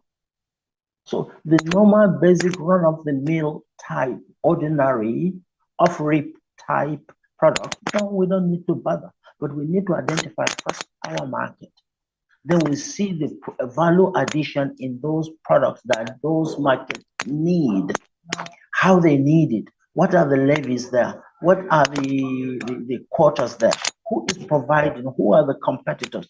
Leave fruits out, except if it is organic fruits. But our problem again is consistency and quantity and quality. Now we are looking at sustainable family practices and organic food production. Am I somewhere there? Okay, good. But before then, we'll go for a break and we'll be right back. Stay with us, sir. Thank you.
Hi, my name is Fred Amata, and you are on to Souk News.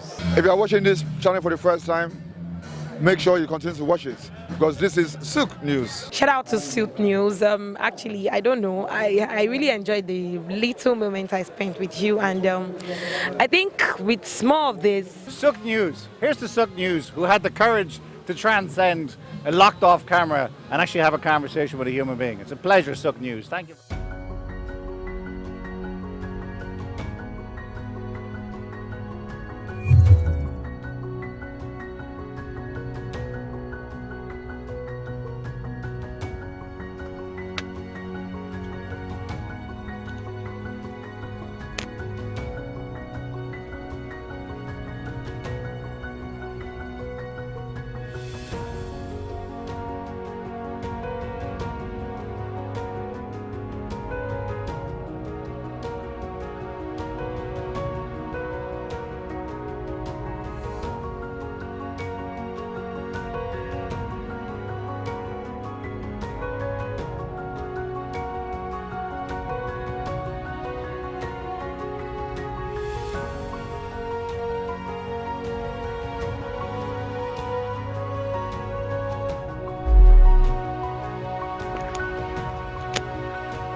How can indigenous languages be promoted in a country like this? Statistics show that less than 10% of Nigeria, the population of Nigeria, has have access to health insurance. You imagine if our population is about 200 million. This is Early Exchange, shaping policy, advancing development. Thank you and welcome back from the break. Dr. Damboy, I hope we still have you. We're still talking food processing and beverage industry in Nigeria. We're looking at opportunities, challenges, and how it's really impacting both the farmer and the economy. We were talking about the farmer getting his product and being able to utilize not just the raw material but the byproduct. Dr. Damboy opened our eyes to several things that we're still talking about. Looking at transportation, Blessing, this is another major thing we need to look at. Most farmers find it difficult to move their produce from farm to the market or from farm to storage. So between that distance of wherever the farm is or wherever the market is, we have a lot of loss just in this transit. We're also looking at how can that be mitigated, be it provision of railway, roads, how can that be mitigated? Okay, I think one of the solutions would then be to have processing sited not too far from where the farms are. Because even if you would use train, if you would use the cars or the trucks to transport, it will still take some time. And because of maybe the packing, and then when it gets to the processing plant and all of that, you will still find that some of the produce perish along the way. So a quick one would be to site the processing plants not too far from the farms. So these things can be done collaboratively, where you have not just a farm, but you have like a settlement of different of the value chains around the same area.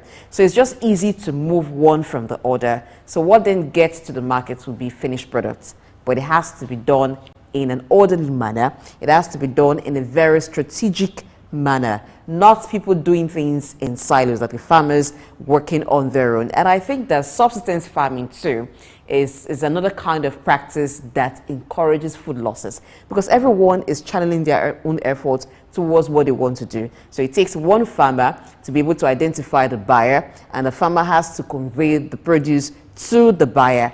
That is what even encourages a lot of losses, because it depends on the capacity of that farmer. That also determines the kind of transportation that they would use, and that also determines the network of buyers that they have. So if you don't have a very wide network, you don't get buyers on time for your produce, so you need to take to the general market. But when it's commercialized, when we have commercialized farming, it's very easy for collaborations like this to happen. Even for one farm, they could also be the processors of the food that they produce. But Dr. Francis Damboye is still with us this morning, and he'll look at this from a different perspective, I'm very sure. Dr. Damboye, what are your thoughts on addressing the issue of transportation, moving farm produce from the farm to the market? I've mentioned that I think it would be good to have some processing plants situated around the farms. But what do you think?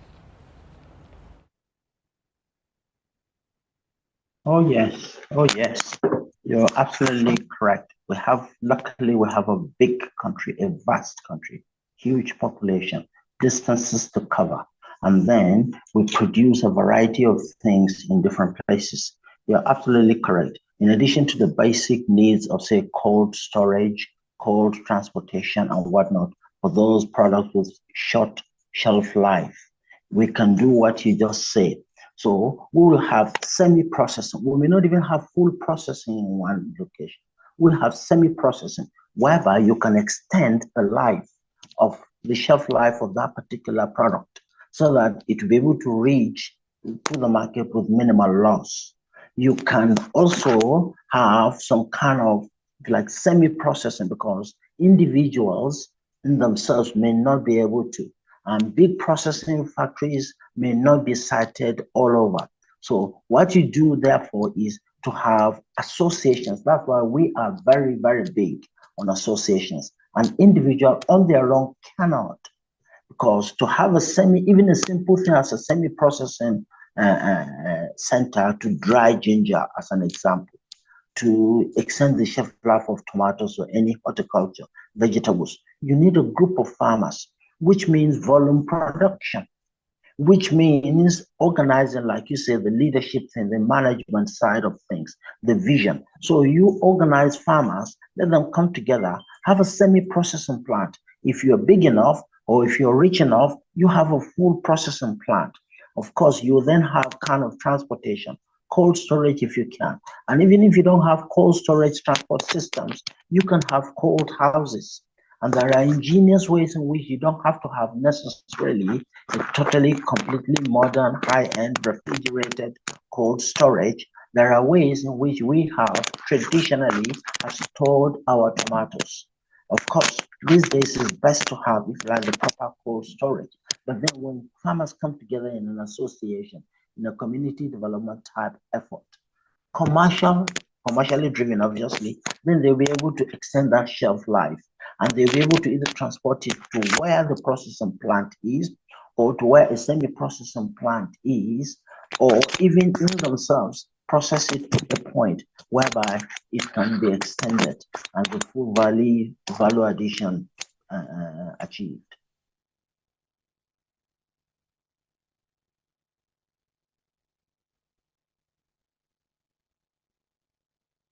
Entire chain is the farmer. No matter where he is, the village is located, or his tribe. The first set is the farmer. So if the farmer gets it wrong, whoever is at the top there is getting it wrong. It's in for a disadvantage, or they having a business failure. Let's ask, what about improved seedling? And not just improved seedling that gets to the farmer and he knows how to use it. How can the institutes that are around, or the extension workers that are supposed to be there to teach the farmer and educate and be with him through the process, how can we improve on this particular movement, this particular sector, and make sure the farmer plants right, gets it right, before we now talk about harvesting and movement? We really appreciate, and we're grateful to our subculture labs, research centers and institutes and universities. This is one area in which we can confidently say we are really doing great. We can pat ourselves on the back on that one. Now, improve seedlings. Pick any product, pick any food item. We have improved on it. Some of the challenges, however, of that is that we would have to genetically modify some of those products. Simple thing as tree crops. We've improved it. Look at our plantains. Look at our pawpaw. Look at our mangoes. Look at, of course, oranges and all the variety, the 10s, 30, 40 different kinds of particular oranges and lemons and whatnot. Look at our pineapples. We have improved on those difficult areas with short shelf life. Naturally, cereals, we have improved on it. In the north, we have what we call Dang Arba'in, i.e. the 40-day seed, the black eye bean. From the day you plant it to the day you harvest it is 40 days exactly. And it takes minimal rain. So yes, we have that. Farmers know that. This is one aspect in which we are doing really great. Cassava also, we've done a lot on it. Our corn, we've done a lot on it.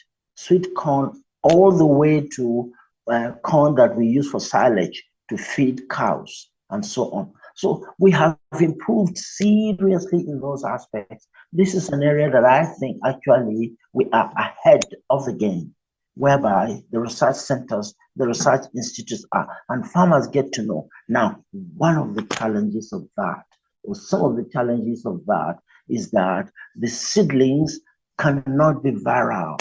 Some of the seedlings are not viral.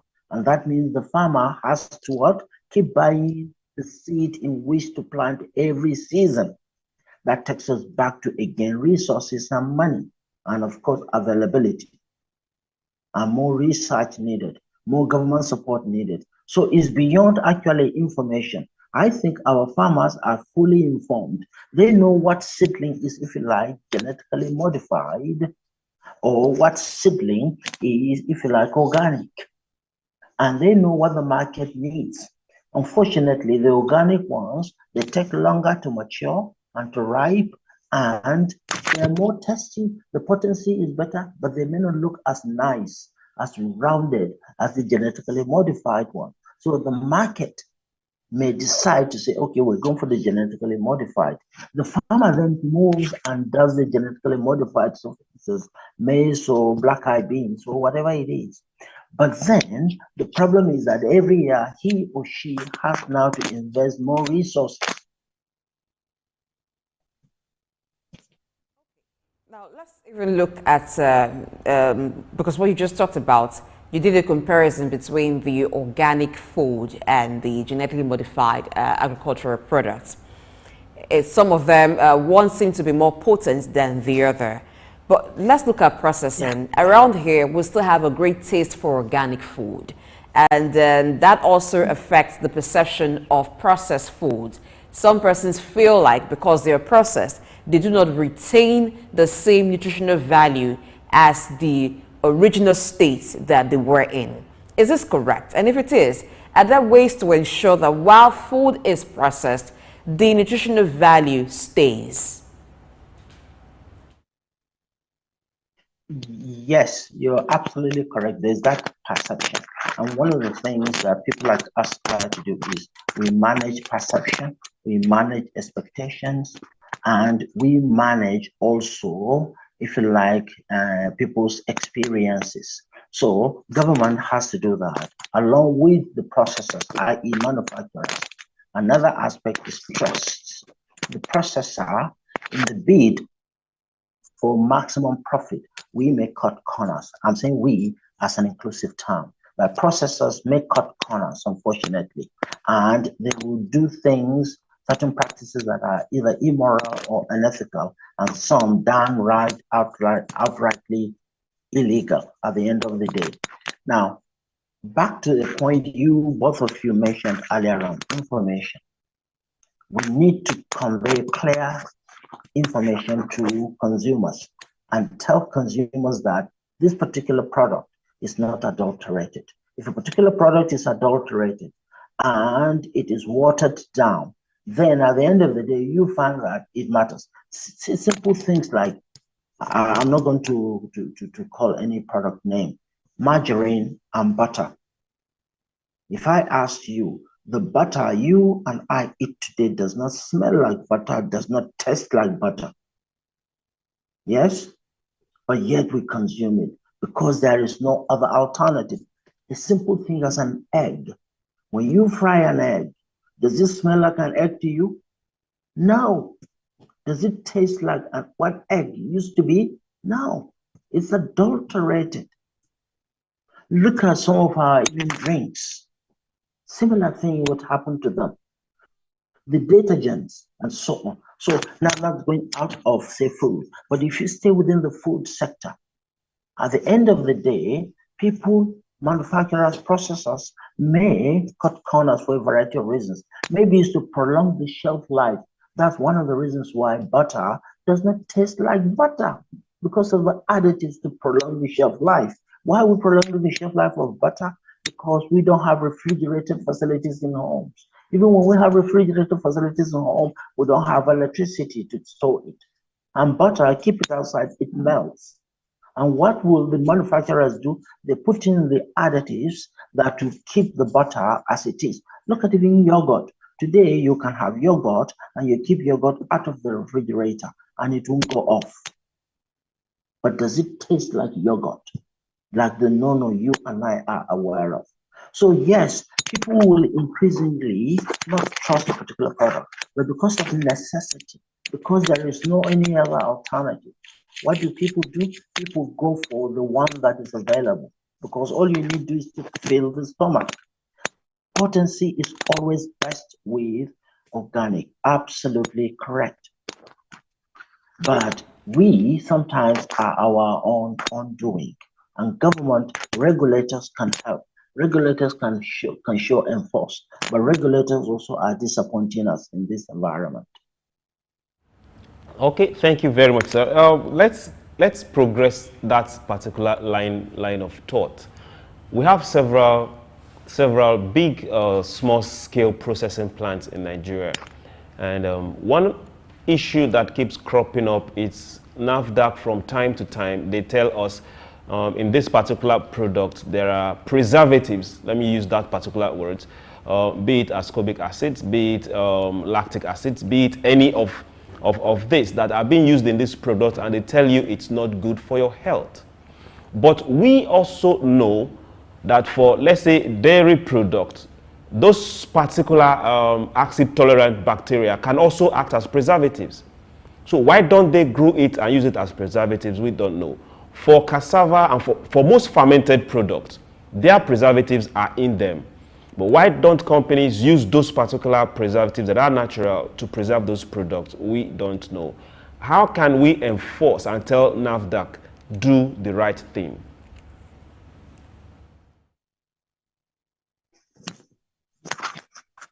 Absolutely spot on, you're correct. Now, generally speaking, on anything and every product, be it food-based or non-food-based, you're talking quality. When you say quality, you're talking costs. You're talking time. You're talking trust in the process of providing that particular product. You're talking enforcement. You're talking whereby an individual that is, if you like, providing that particular item, that particular product, is reliable enough to be able to do that which they say they are going to be doing. But given today's environment, given today's climate and the mindset of maximum profitability, people tend to cut corners. One, the consumer may not be able to purchase the item. Now, I talked about a moment ago about eggs not smelling like eggs when you fry them, or black eyed beans. When I used to be younger, whenever you're coming back home in the evening, mom is cooking beans, 50 meters away, you know beans are being cooked. Why? The smell. Because it's genetically modified. To get those kind of beans, they're available still today, but it costs you more. So, and it takes longer to provide and produce, to farm. It's the same thing with anything. The preservatives, additives, colorants are used. So you find that if we're to have the beneficial edible preservatives, which is great, which we need, it will cost us. But would the consumer be able to? Are we going to have sufficient quantity? Look at our ginger. It's the best ginger by far on earth. Ginger from the area called Southern Kaduna. The biggest farmers of the most potent ginger on earth. Luckily, we produce some of it, not in Nigeria, not as potent. Of course, there are bigger ginger providers in the world. China is one, but their potency is not us. So that's quality we're talking. But how much can we produce over what kind of period? China can churn out that thing faster, bigger, it looks nicer, it's more rounded, more better to the eye. Again, back to the perception, emotions, and feelings aspect, which is what the consumer wants at the end of the day, quality. So there are people that can afford the quality, i.e. the better produce, the better additives, the better, if you like, colorants at the end of the day. Bread is an example. There are different ranges of bread. Higher quality bread, lower quality bread. People tend to go for more average to lower quality bread. Why? Because they can afford it. Okay. In a place like Nigeria, we have taste for different things, and our markets are open to the influx of different kinds of product, whether they're in the raw state or already processed. Take, for instance, you were talking about ginger, and Nigeria having the best or one of the best ginger in the world because of its potency. But how much of this knowledge does the producers of ginger in Nigeria even know? How much do the consumers of ginger in Nigeria know? Now, where I'm going is this. In the markets today in Nigeria, you have different kinds of products introduced, and from different countries. It seems to give us a preference for foreign produced items, like pepper, for instance. You have the Cameroon pepper. You have different kinds of pepper from Nigeria. When women, because most people who go to the market to shop for food items are women, go to the market, they're asking for Cameroon pepper. They're asking for certain kinds of food produced from other countries. In what way will the awareness come that we know we make demand based on quality, because the demand for these food items seems to be made on the assumption that because they come from a different country or from a different part, they should be better than us. Being aware of the potency or the value of the food that we have. How do we combat that, and how does it become widespread knowledge to encourage the production and even the appreciation of these things? You're right. We cannot be an island, obviously. We understand that. But at the same time, we cannot be a dumping ground, so to speak. There are certain products and food items that are far better. Ours are of better quality, better potency, better value than what we know. Is an understanding of our products and the value proposition of a particular product, and to maybe begin to differentiate between a product from another country and another. Naturally, there's room for tastes. Naturally, there's room for options. Naturally, there's room for choice for those that can afford it. We're not saying that we should stop and ban certain products. But at the same time, it's what we do. We're back again to the perception, emotions, and feeling thing. People get used to a particular product. People get to like a particular product, maybe because of color, maybe because of taste, maybe because of cost, maybe because of how it looks. Simple things that we import here in our country, Maggi, we import them based on seasoning from where? How good are those seasoning to us? We can blend our own vegetable type seasoning, but then can we cube those seasoning? Cubing technology is not easy. So we're back again to basics.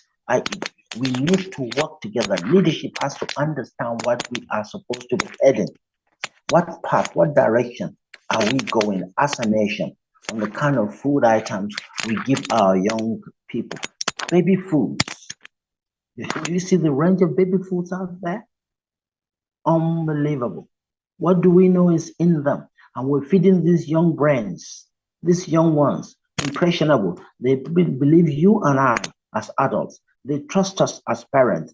And we are shoving whatever it is that we find on the shelf on them. So it's up to us to begin to. It's up to regulators to begin to. It's up to government to begin to create the kind of environment and climate that would encourage us not only to look inward, but to begin to maximize the value therein of those things that we have.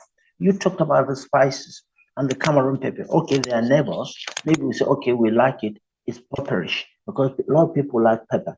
So that's fine. There's nothing wrong with that. Why can't we have an alternative or a similar thing in Nigeria? We just call it Cameroon pepper because maybe we understood it. We produce the same thing, probably even better at the end of the day. So awareness again comes in, information comes in, and the provider, instead of just going for the profit motive, which is what most of us do, either as consumers or as providers of a product or service, we, the provider, we say, it don't concern me. All I need is to sell it.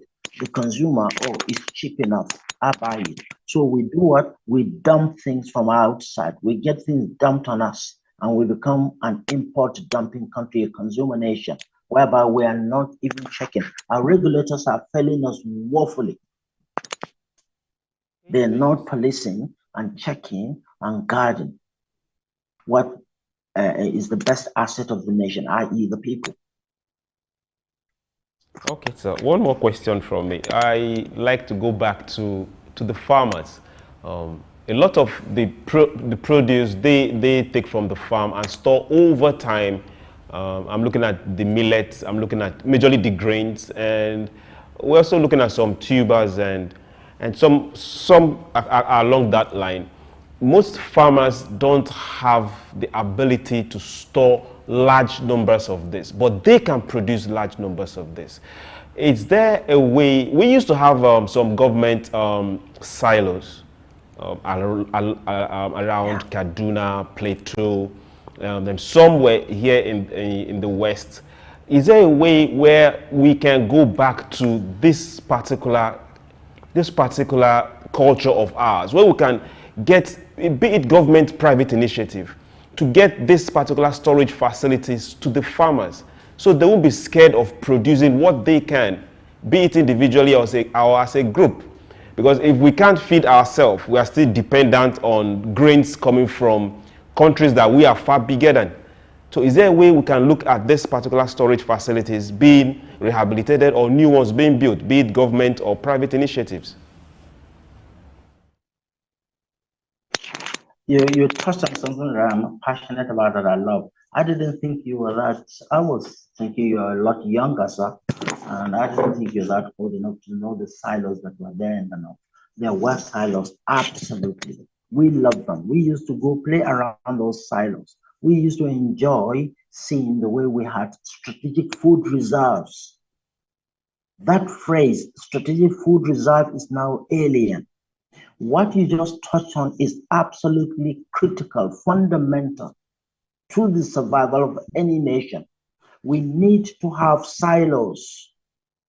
We need to have storage reserves, maybe even underground. Our farmers are doing the best they can. They use smoke in order to preserve the life of a particular product, be it maize, be it corn, be it millet. Granules, we used to store it, or they store it in places where it can last longer, and they have ways of doing it. Simple things like potatoes, low shelf life. There are ways in which our farmers are storing it. But at the moment, in today's present day and age, with our population of almost 220 million individuals, 85% of whom are 40 years and below, we need to be far more strategic. We need to have silos. We need to have processing centers. We need to have even reserves or archives whereby we store certain potent products, the seedlings of certain products on the ground.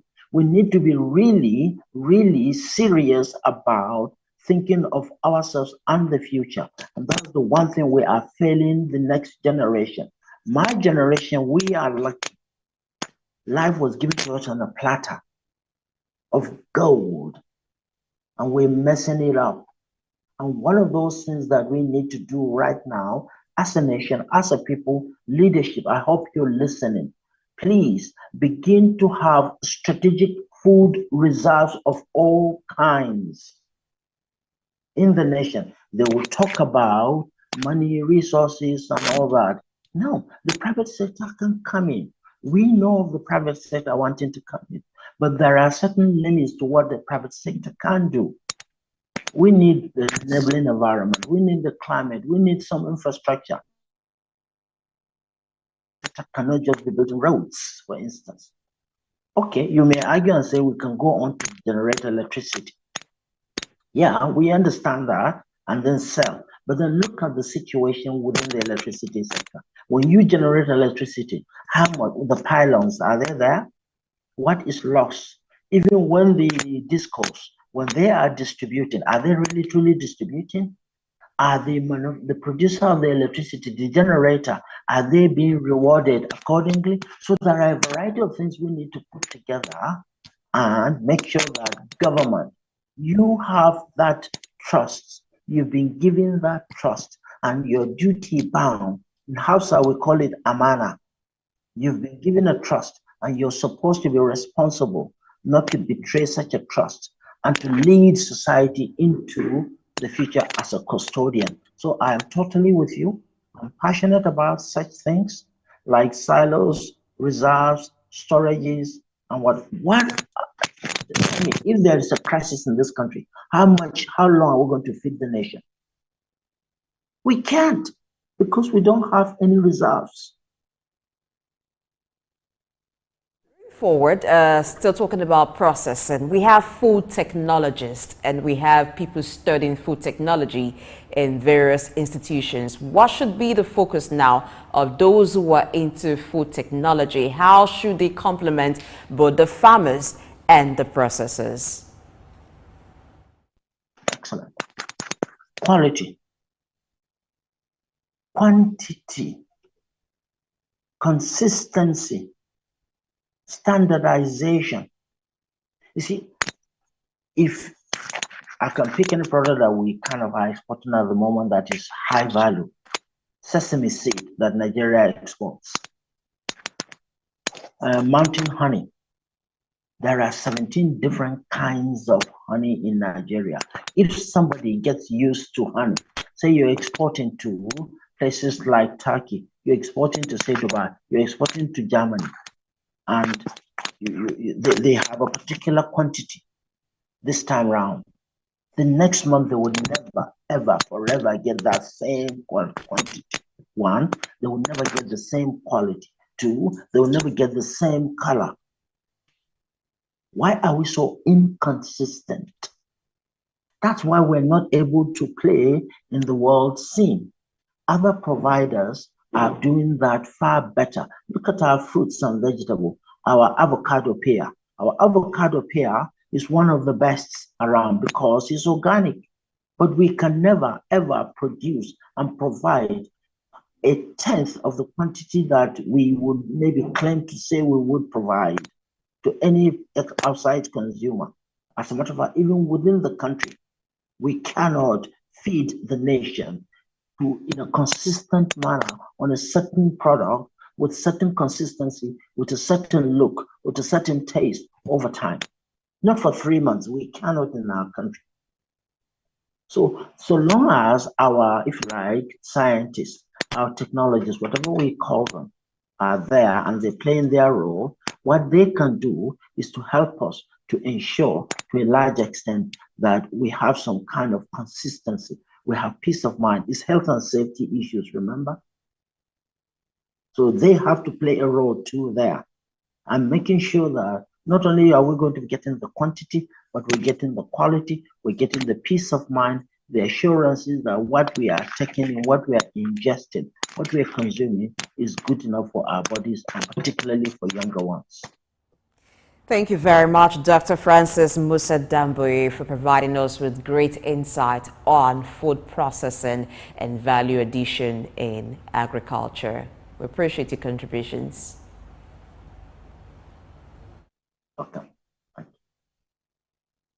Okay, that's how we wrap up this segment. So we'll go to a quick break and look at other aspects of food value addition in Nigeria.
A great team must have people that have character, the first C, competence, the second C, and commitment, the third C.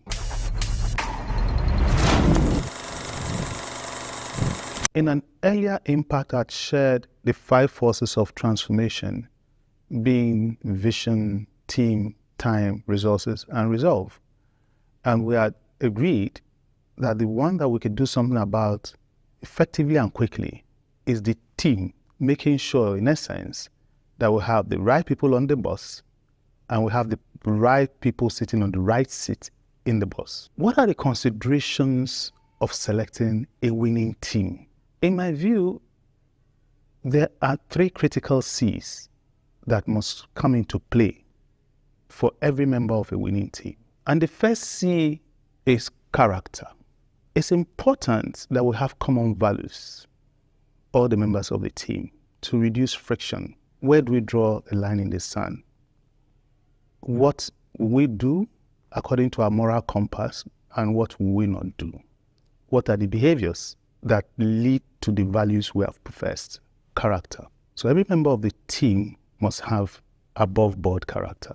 The second C is competence. This is mainly the rigor of your logic, knowing everything about your area.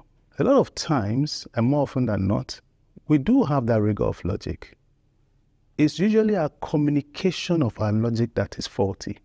The last one, but not the least, is commitment. During the era of COVID, when we pivoted to online work, lots of people got 1, distracted, or 2, trying to do 2 things at the same time. So they are not working for only one project or one company. I mean, even if you are freelance, when you are on a project, you face that project squarely. When you don't have that commitment as a team member, you breach trust and you cause the team to have a common breach of trust, which causes friction. People want to feel that you've got my back and I've got your back. And when they don't feel that, then everybody leaves the load. So a great team must have people that have character, first C, competence, the second C, and commitment.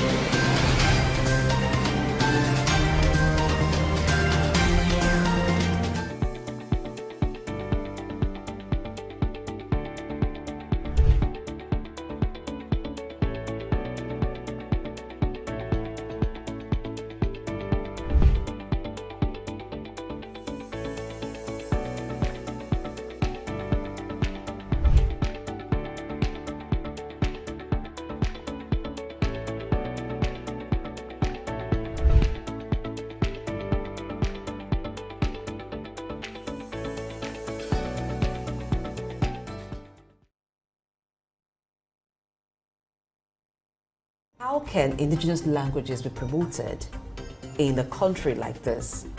Statistics show that less than 10% of Nigeria, the population of Nigeria, has have access to health insurance.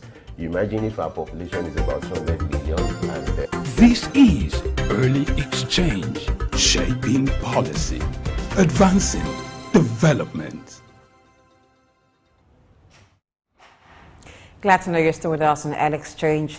We were looking at food safety and quality standards in Nigeria, as we have Razak I beg your pardon, who is a quality control expert and also managing partner of Food.com Academy Services, and also the publisher Foodpreneur News magazine. Thank you for joining us on the show.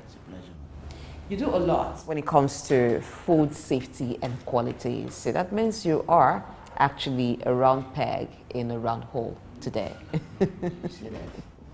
All right, so let's look at food quality and food safety and quality. When we say food safety and quality, what does that actually mean? The principle behind it, without blowing too much grammar, is assurance that the food you want to consume is safe and nutritious for human consumption. The processing, the handling, the packaging, the storage, the distribution, all the various steps that ensure that you are able to keep all those things that can cause foodborne illness out of the way is what we mean by food safety. It's an assurance of the entire process in the food value chain. Okay, breaking it down, what are some principles to observe when you handle food, particularly for public consumption?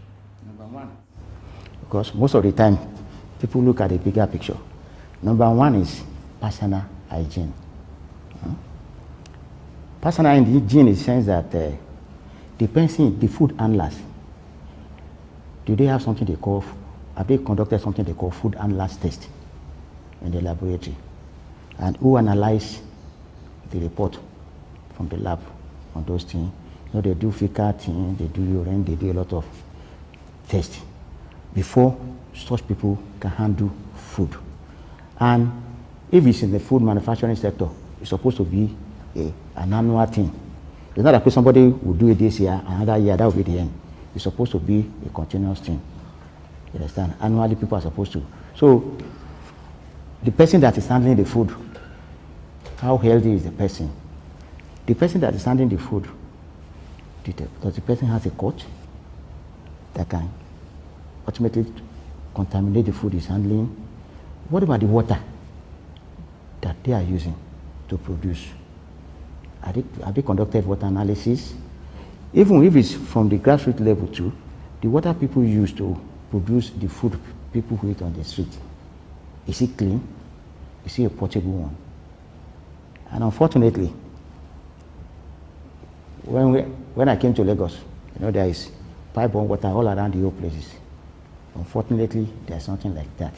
So the water they use, the personal hygiene of the person, and even those ones that are handling the food, do they use PPEs? What I mean by PPEs? Personal protective equipment, the headgear, the hand glove. Do they use something to cover their herbs so that all these herbs will not go into the food they are producing? So there are a lot that comes into play when you are talking about the principles on some of those that guide food safety. As you're talking, my mind is just going through a lot of food vendors, what I see many food vendors do. If we're to go by these principles, it then means that we'll have maybe one person or two persons, but very few persons qualify to handle food. Because what we find, I don't know if Chooks has observed it too, is that someone is selling food and is still talking over the food. There is no food, there is no face mask at all, nothing. The PPEs, you don't even see that. The only place you get to see some form of PPE is when you go to eateries. Chooks. Yes, when you go to public eateries that has a brand, not just eateries. Eateries with a name and a signboard. Those are the kind of places where you see people that are covered because there's a supervisor on their neck making sure they do that.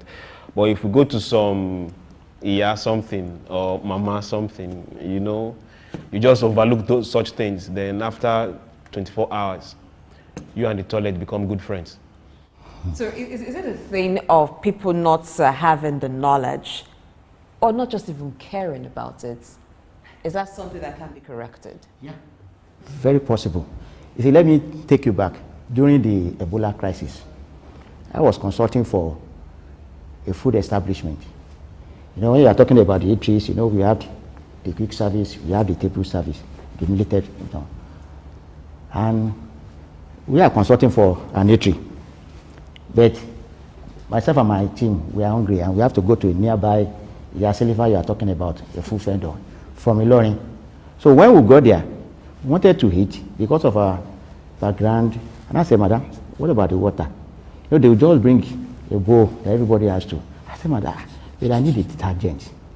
He said, Mommy, people don't use it here.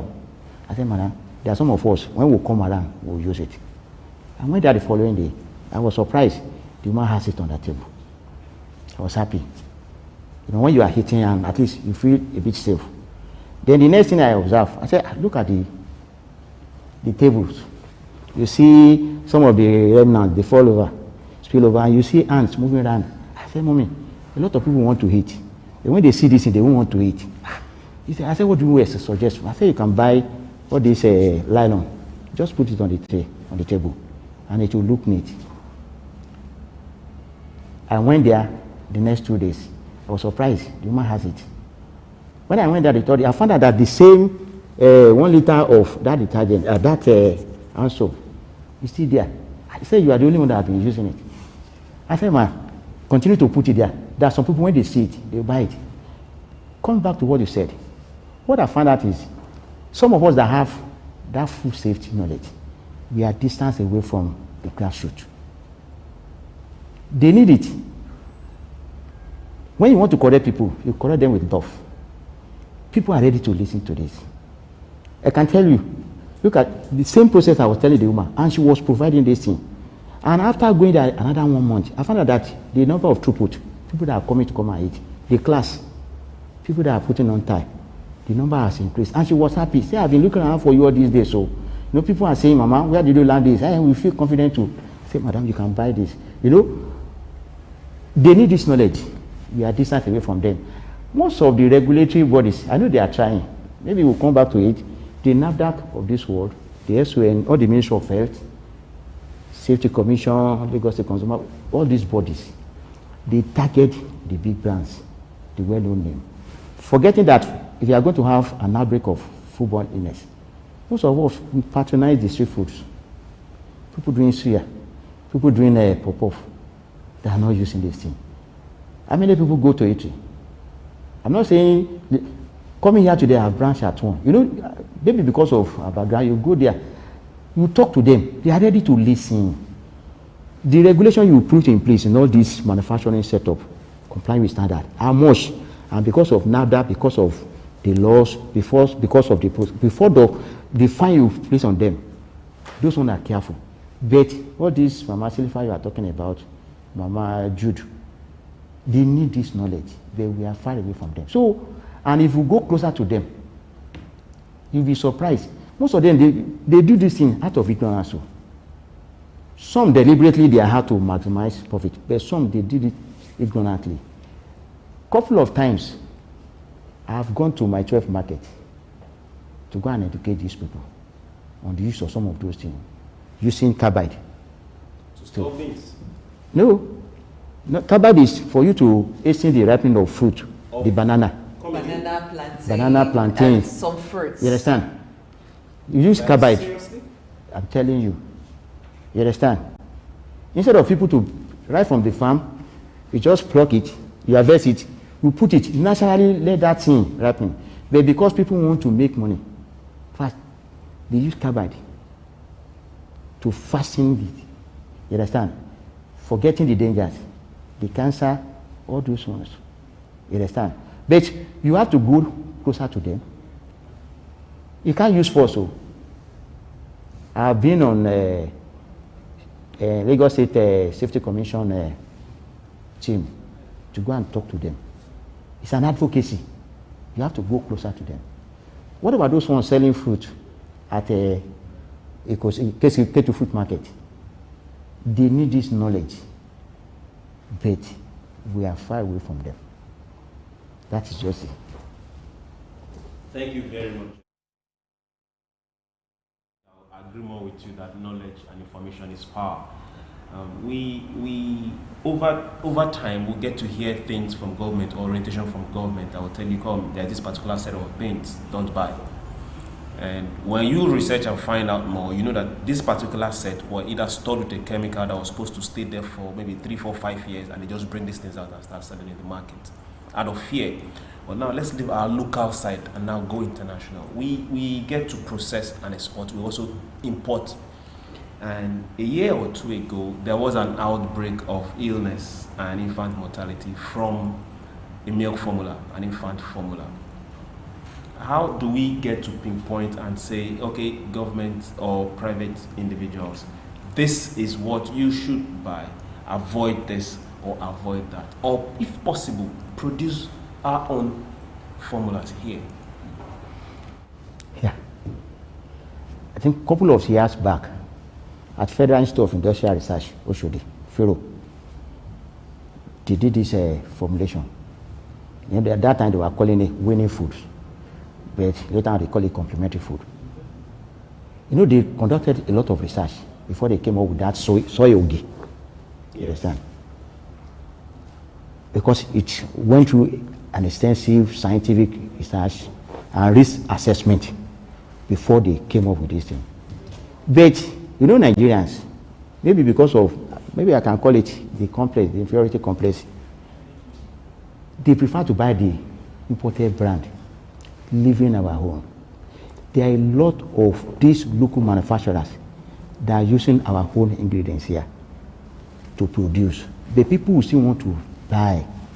My brother, if you go to some markets on the island here, you'll be surprised what people are mixing, and they are putting inside this container of the foreign brand, and they will seal it up, and they will bring it to the market, and you see the falsified NAFDAC number, all those other, the labelings will not indicate anything. We can curb it. Those ones that are doing it, they are not spirit, they are not ghosts, they are human beings. They employ people, and they have a shop, and they are doing it in the interiors. The regulatory bodies, I can't say they are not trying, but can they do more than what they are doing? It's only when all of us take it as that food safety is everybody's business. When you see it, when somebody is doing something that is wrong, speak out. Report them. It's possible we can do our own formulation, the instant formulation here. These children, they wish something that is nutritious. Because you know, when you look at the climate, what is applicable to those children outside this place is different from all that's coming from this temperature region. But because of that class, some people will still prefer to buy imported Cerelac, leaving the one they are doing here. Imported SMA, leaving the one we are doing here. Forgetting the fact that some people will go outside there, ask them to just put anything, brand it, bring it here. And people, when you enter some of these shops, people will be asking which one is original, which one is fake. And some of those ones that are selling it, they will tell you this one is original. This one is not adulterated one. And people will go for it because they know that is what we want. So it's possible for us to stop it. But we can't leave this in the hand of government. We are the government. We are the government. So the regulatory bodies, even when you are looking at the entire NAFDAC, the entire staff all over the country, are they more than 2,000? SON, how many are they? So they can't see everything and they can't reach everywhere. If you I'm talking of only one market here. If you go to some other major market where people are selling something that people consume, you'll be afraid. You understand? And our background knowledge is, if it's not safe, it's not food. Anything that is not safe is not food. Because anything that you put inside that you can't see, it's injurious, it can cause anything, and you will not have opportunity of rectifying it. So the message to the entire world is, if you see anything anybody is doing wrong, speak out. Don't keep quiet, because today you might believe this one doesn't, it's not going to affect my family, but tomorrow we can see this cycle. This thing will move around. Look at this evaporated milk. There was a time Lagos State Safety Commission, Lagos Consumer Protection Agency, they were trying to, some of these people will buy this milk, the powder milk. And you know, from the manufacturer, this is the manufacturing date, this is expiry date, best before. But people will go and repack. They go and repack in smaller, and people still want to have a taste. They don't care. There's no expiry date, there's nothing, they will buy it. You understand? Because they don't even see the bag, but they will repack it and they will start reselling it, and people will buy it. So at a stage, you know, they always want to target all these bigger brands. We have to cancel them. That let us go and meet these people, these retailers. Let's talk to them, because they don't know the danger is what they are passing to the market. We call them, they will tell you, this is the problem, this is the problem. And we have to ask them to call all those milk manufacturers. Call them. Let's call these people too. But if you don't want to go to this, they will do a lot of damage to your product, because you don't know some other things that are going to what they are packing. And it is the big brand people will be measuring. And the money you spend to redeem your name, it will be more. So when you know, if you know some of these food safety issues, you find it, in fact, you not even don't want to consume anything. But you have to at least food fear. Most of these people doing it. Very few of them are doing it deliberately. But the rest, they are doing it ignorantly. And some, because they have little knowledge on the dangers that thing have on the human health. So how do we correct some of these things? You just talked about relabeling, repackaging of some food items and reselling. For beverages, we find that very common now. It's even hard to tell these days which is the real and which is the fake, because you have several imitations of popular beverage brands and they're everywhere. Sometimes the people who engage in this act are arrested. Maybe sometimes NAFDAC or even the police arrest people who in their homes are producing massively very popular beverages. And you just said that sometimes the people engage in things like this not intentionally, but not having the knowledge of the harm what you're doing can cause to people. So how do we address that?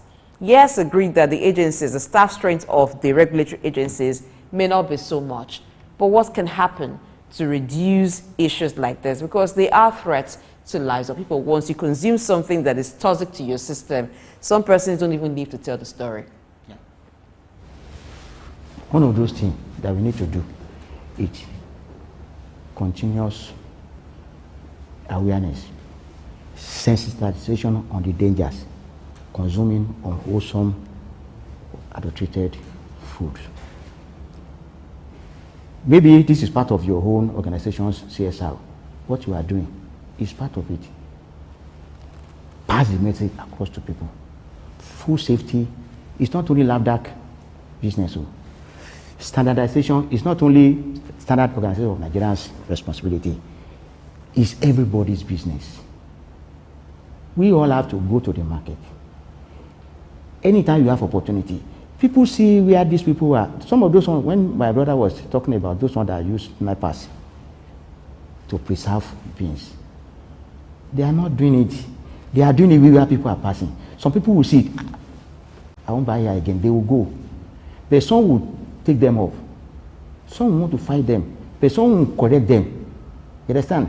When you are moving and you see an aboki in court using water from a nearby well or gutter to clean the oranges, the vegetable he's selling, don't just pass.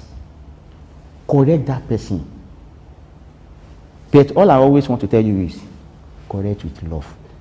If you talk to people, you talk to them in the way, the language they will understand, it will sink a lot. Most of this advocacy some of us are doing, you spend your money to print some leaflets telling them these are the danger, this is the best way you can do some things. You print it in some of these languages, not only English.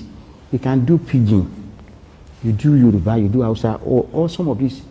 And if we still have Nigerian Orientation Agency, they can still continue to pass this message across. They should not limit it to the enlightened class. Because those ones that are selling the food we consume, the larger population of them, they are not educated. And we that say we are educated, we are going to buy from them. Have you passed a place where you see the man selling raw meat? He's still pouring blood on the meat to look fresh. And you just walk up past. You can see the contamination. You can see the danger. The man doesn't know the scientific thing behind it. He just knows, I want this meat to look fresh. You just collect the blood, pour it on it, and it will look fresh. When you see some of these people bringing the meat and just splashing it on they say, how much is this? 2,000. Can I pay 1,500? Let them know the dangers in this thing.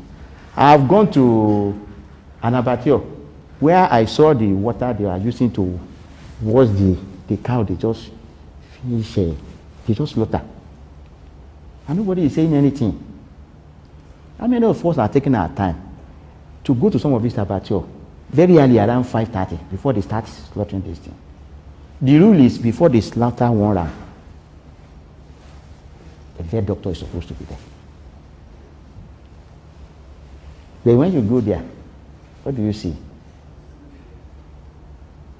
You understand? When you want to kill a ram, you are not supposed. You go to, let me see, there is a slaughter place in Ikorodu. You see where they are bringing the ram, beating the cow, and the person will be running after it. And you want to get the right nutritious thing from that meat. That is not. But they don't know. People that know are far away.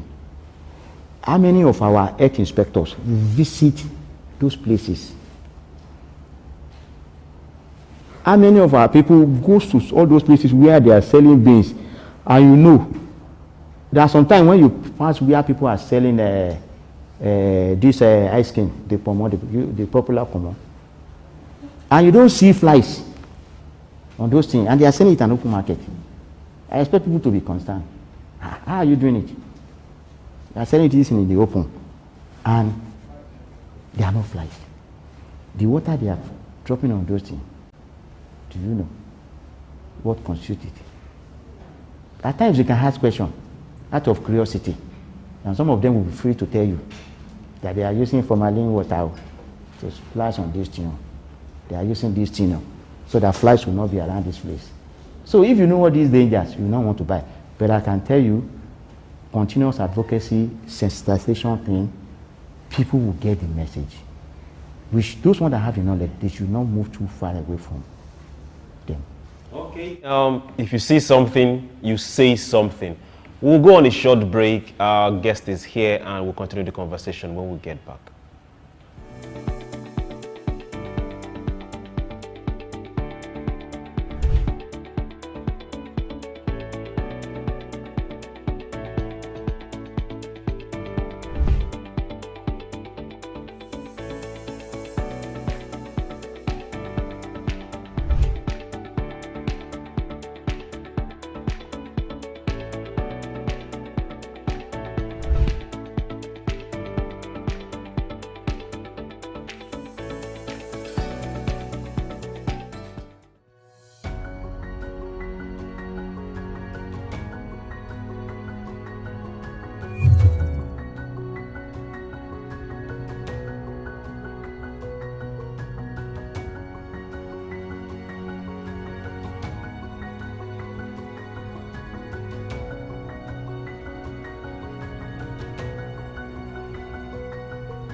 How can indigenous languages be promoted in a country like this?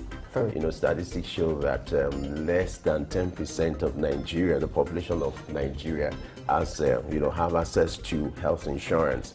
You imagine if our population is about 200 million. This is Early Exchange, shaping policy, advancing development.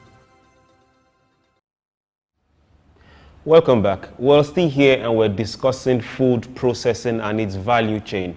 Right now we have Razak with us and we've been looking at food safety and quality. So sir, let's leave our local issues and now look at the business part of this quality issues and the safety issues.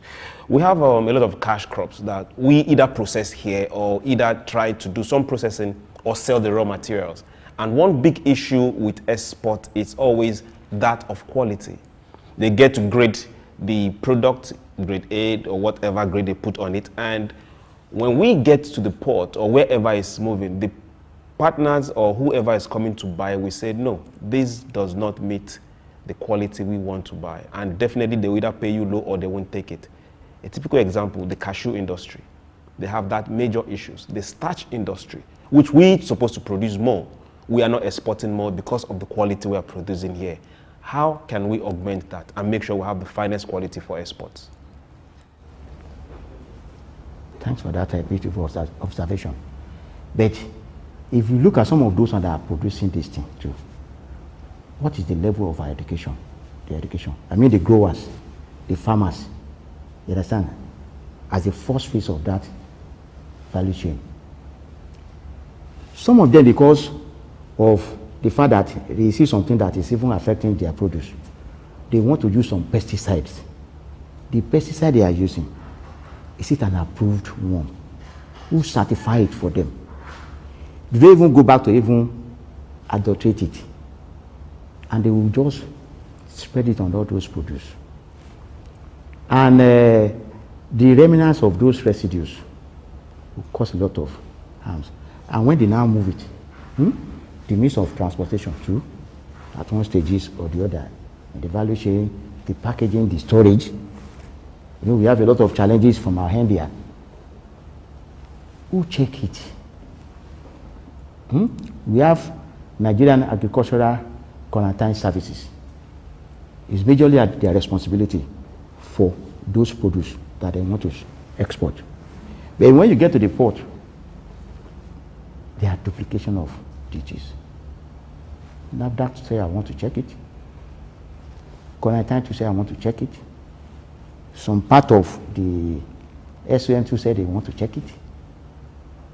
At the end of the day, the delay, the bureaucracy too, something that's supposed to leave the shores of this country, maybe within 48 hours, and is spending 3, 4, 5 days.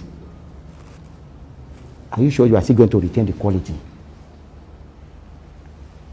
And the requirement, we have a Codex Alimentarius Commission that set the standard. It's the same. All these have gone through scientific experiment and risk assessment thing. Over here, this is the quantity of what we have in this. It's an established thing. But what is coming out from our home, and what is coming out from our home to Europe, and what is leaving Ghana to Europe, we find that it's not the same thing. Because of some of those things, some of those people that export. I'm not going to say sorry, because they employ some sharp practices, believing that if they are able to beat all the regulatory bodies that are supervising it here, they'll be able to escape it. Forgetting that when they get to the border of the required country, they will still check the standard. And most of the time, we didn't always meet up with the standard. So everything is still boiled down to, when you are exporting, that one is no longer in the hands of the lettered people. But the lettered ones, all the regulatory authorities that are involved in all this one. I know Nigerian Export Promotion Council, they always organize regular trainings for people that want to export. Customs should always do that. Even NAFDAC will always do that. A lot of seminars, people that doesn't even know anything about export business, they organize 2-3 day export workshop. People pay thousands. They will just find out all these things is on paper. When you are at the state of exporting, you now find a lot of things. Is it the packaging, the quality of the packaging materials you want to use to export your products? Most of the time we don't meet up. So we still need the support of this Export Promotion Council to come down to the basis. People should visit the farm where this thing is originating. Not only when they have already packaged everything. We are very good in this part of the world. You can package rubbish and people will want to buy it. It's only when you open it. Somebody needs to show interest before this thing leave the farm.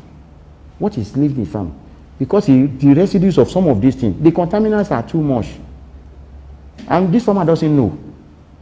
The pesticide they are using, they don't even know the formulation. They don't even follow the usage. And you see them. We are the agric extension officers. That is supposed to be part of their role. So they are not there. There are a lot of people in that value chain, right from the farm, before you get to that level. But where are they? In the past, you see them, you see their big extension officer educating these farmers. This and this are what you are supposed to do. You see people moving from the town to meet these people, talk to them, educate them. But this is not going the way we should be.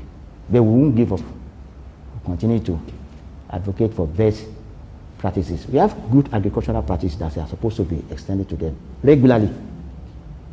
In the manufacturing sector, when you are talking of the big brand, they have good laboratory practices, they have good manufacturing practices. Then when it comes to all these farm produce, we have good agricultural produce.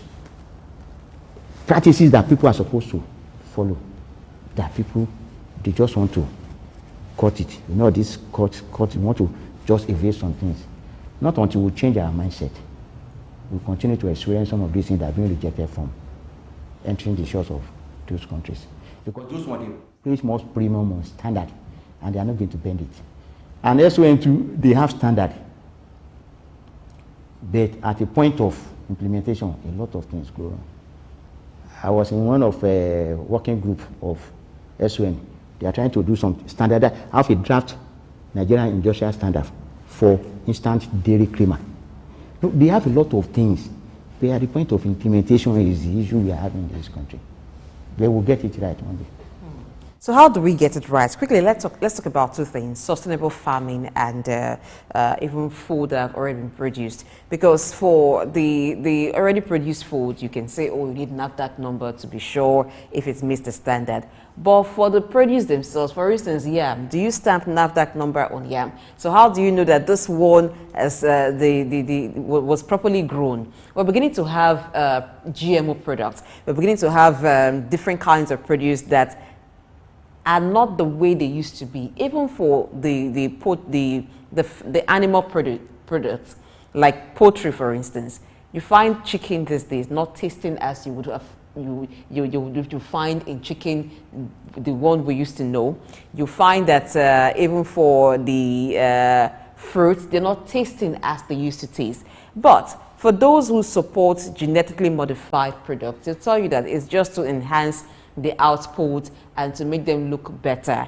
How do we safely do these things, also retaining the quality of the produce? It's a complex situation. Safely, we can tell you some GMO foods are safe for consumption. But when you look at some of, you mentioned some things about the chickens you're talking about. What about the feed? What goes into the feed now? Then we have some organizations that specifically for feeds. We have livestock feeds. Those ones, they will produce the premix that have all the vitamins, all the necessary ingredients that you can now buy. You can now go back to your farm. You can use, you can get a maize, depending on the way you want to formulate it. They're gone are the days. We don't have all those ones again.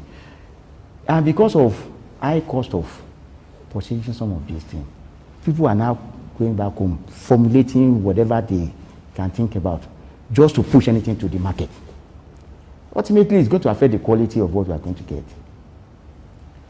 Look at even the catfish. I've even come to that one. Even look at the catfish. We have some feeds meant for those things. Then when people started using sawdust to even feed some of these things, so what do we want to get at the end of the day? So a lot of things is wrong. Me, I don't belong to that class that said government is not doing this, government is not doing this. If you are expecting them to do it, I don't know, maybe Jesus Christ come, until we take it upon ourselves and change our mindset. People are cutting corners. When it comes to agri-produce, like we are talking about yam, we are not going to get, is the steps. Good agricultural practice. Agric extension workers are supposed to go inside the farm, to go and talk to them. This is the best way. And every day, a lot of varieties of some of these things are coming up. Is it about the rice? We have a lot of varieties, some that you can grow today and get this. That people have experimented, they've done a lot of research. We have a lot of people that are doing that. But when you now look at some of these varieties that can give you the ultimate nutritious thing you are looking about, the price in the market, those farmers cannot use it. So do you rather go back to their old way of doing things, and we'll continue to have? It's only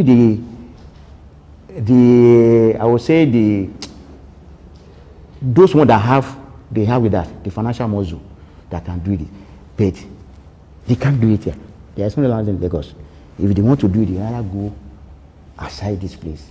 But those people that are going to do it, what is their knowledge? What is the knowledge they have concerning this thing? Knowledge is key. Knowledge sharing is one of those things that can solve some of those things that we are observing now. Like I said, we'll get it right. It begins and ends with knowledge. So that's what we've come to understand on the show today. Thank you very much, Razak Oke, who's a quality control expert, also managing partner of Food.com Academy Services and the publisher of Foodpreneur News magazine. Thank you for being on the show today. Let's ensure we do our part. If you see a wrong agricultural practice, then you should speak about it. If you have the knowledge to correct it, do so in love. Even in our markets, when you go to buy, do not just criticize them and say, how can you be doing this? You should also be able to tell them the better way of doing this. And also, we cannot leave government out of this. The local governments, they should ensure that our various markets have the basic infrastructure that they should have. Where there is good water available, I do not think that people will be using gutter water to wash farm produce or to wash the food that people will later on consume. I'm Blessing AJ. Thank you for being with us on Early Exchange all through the week.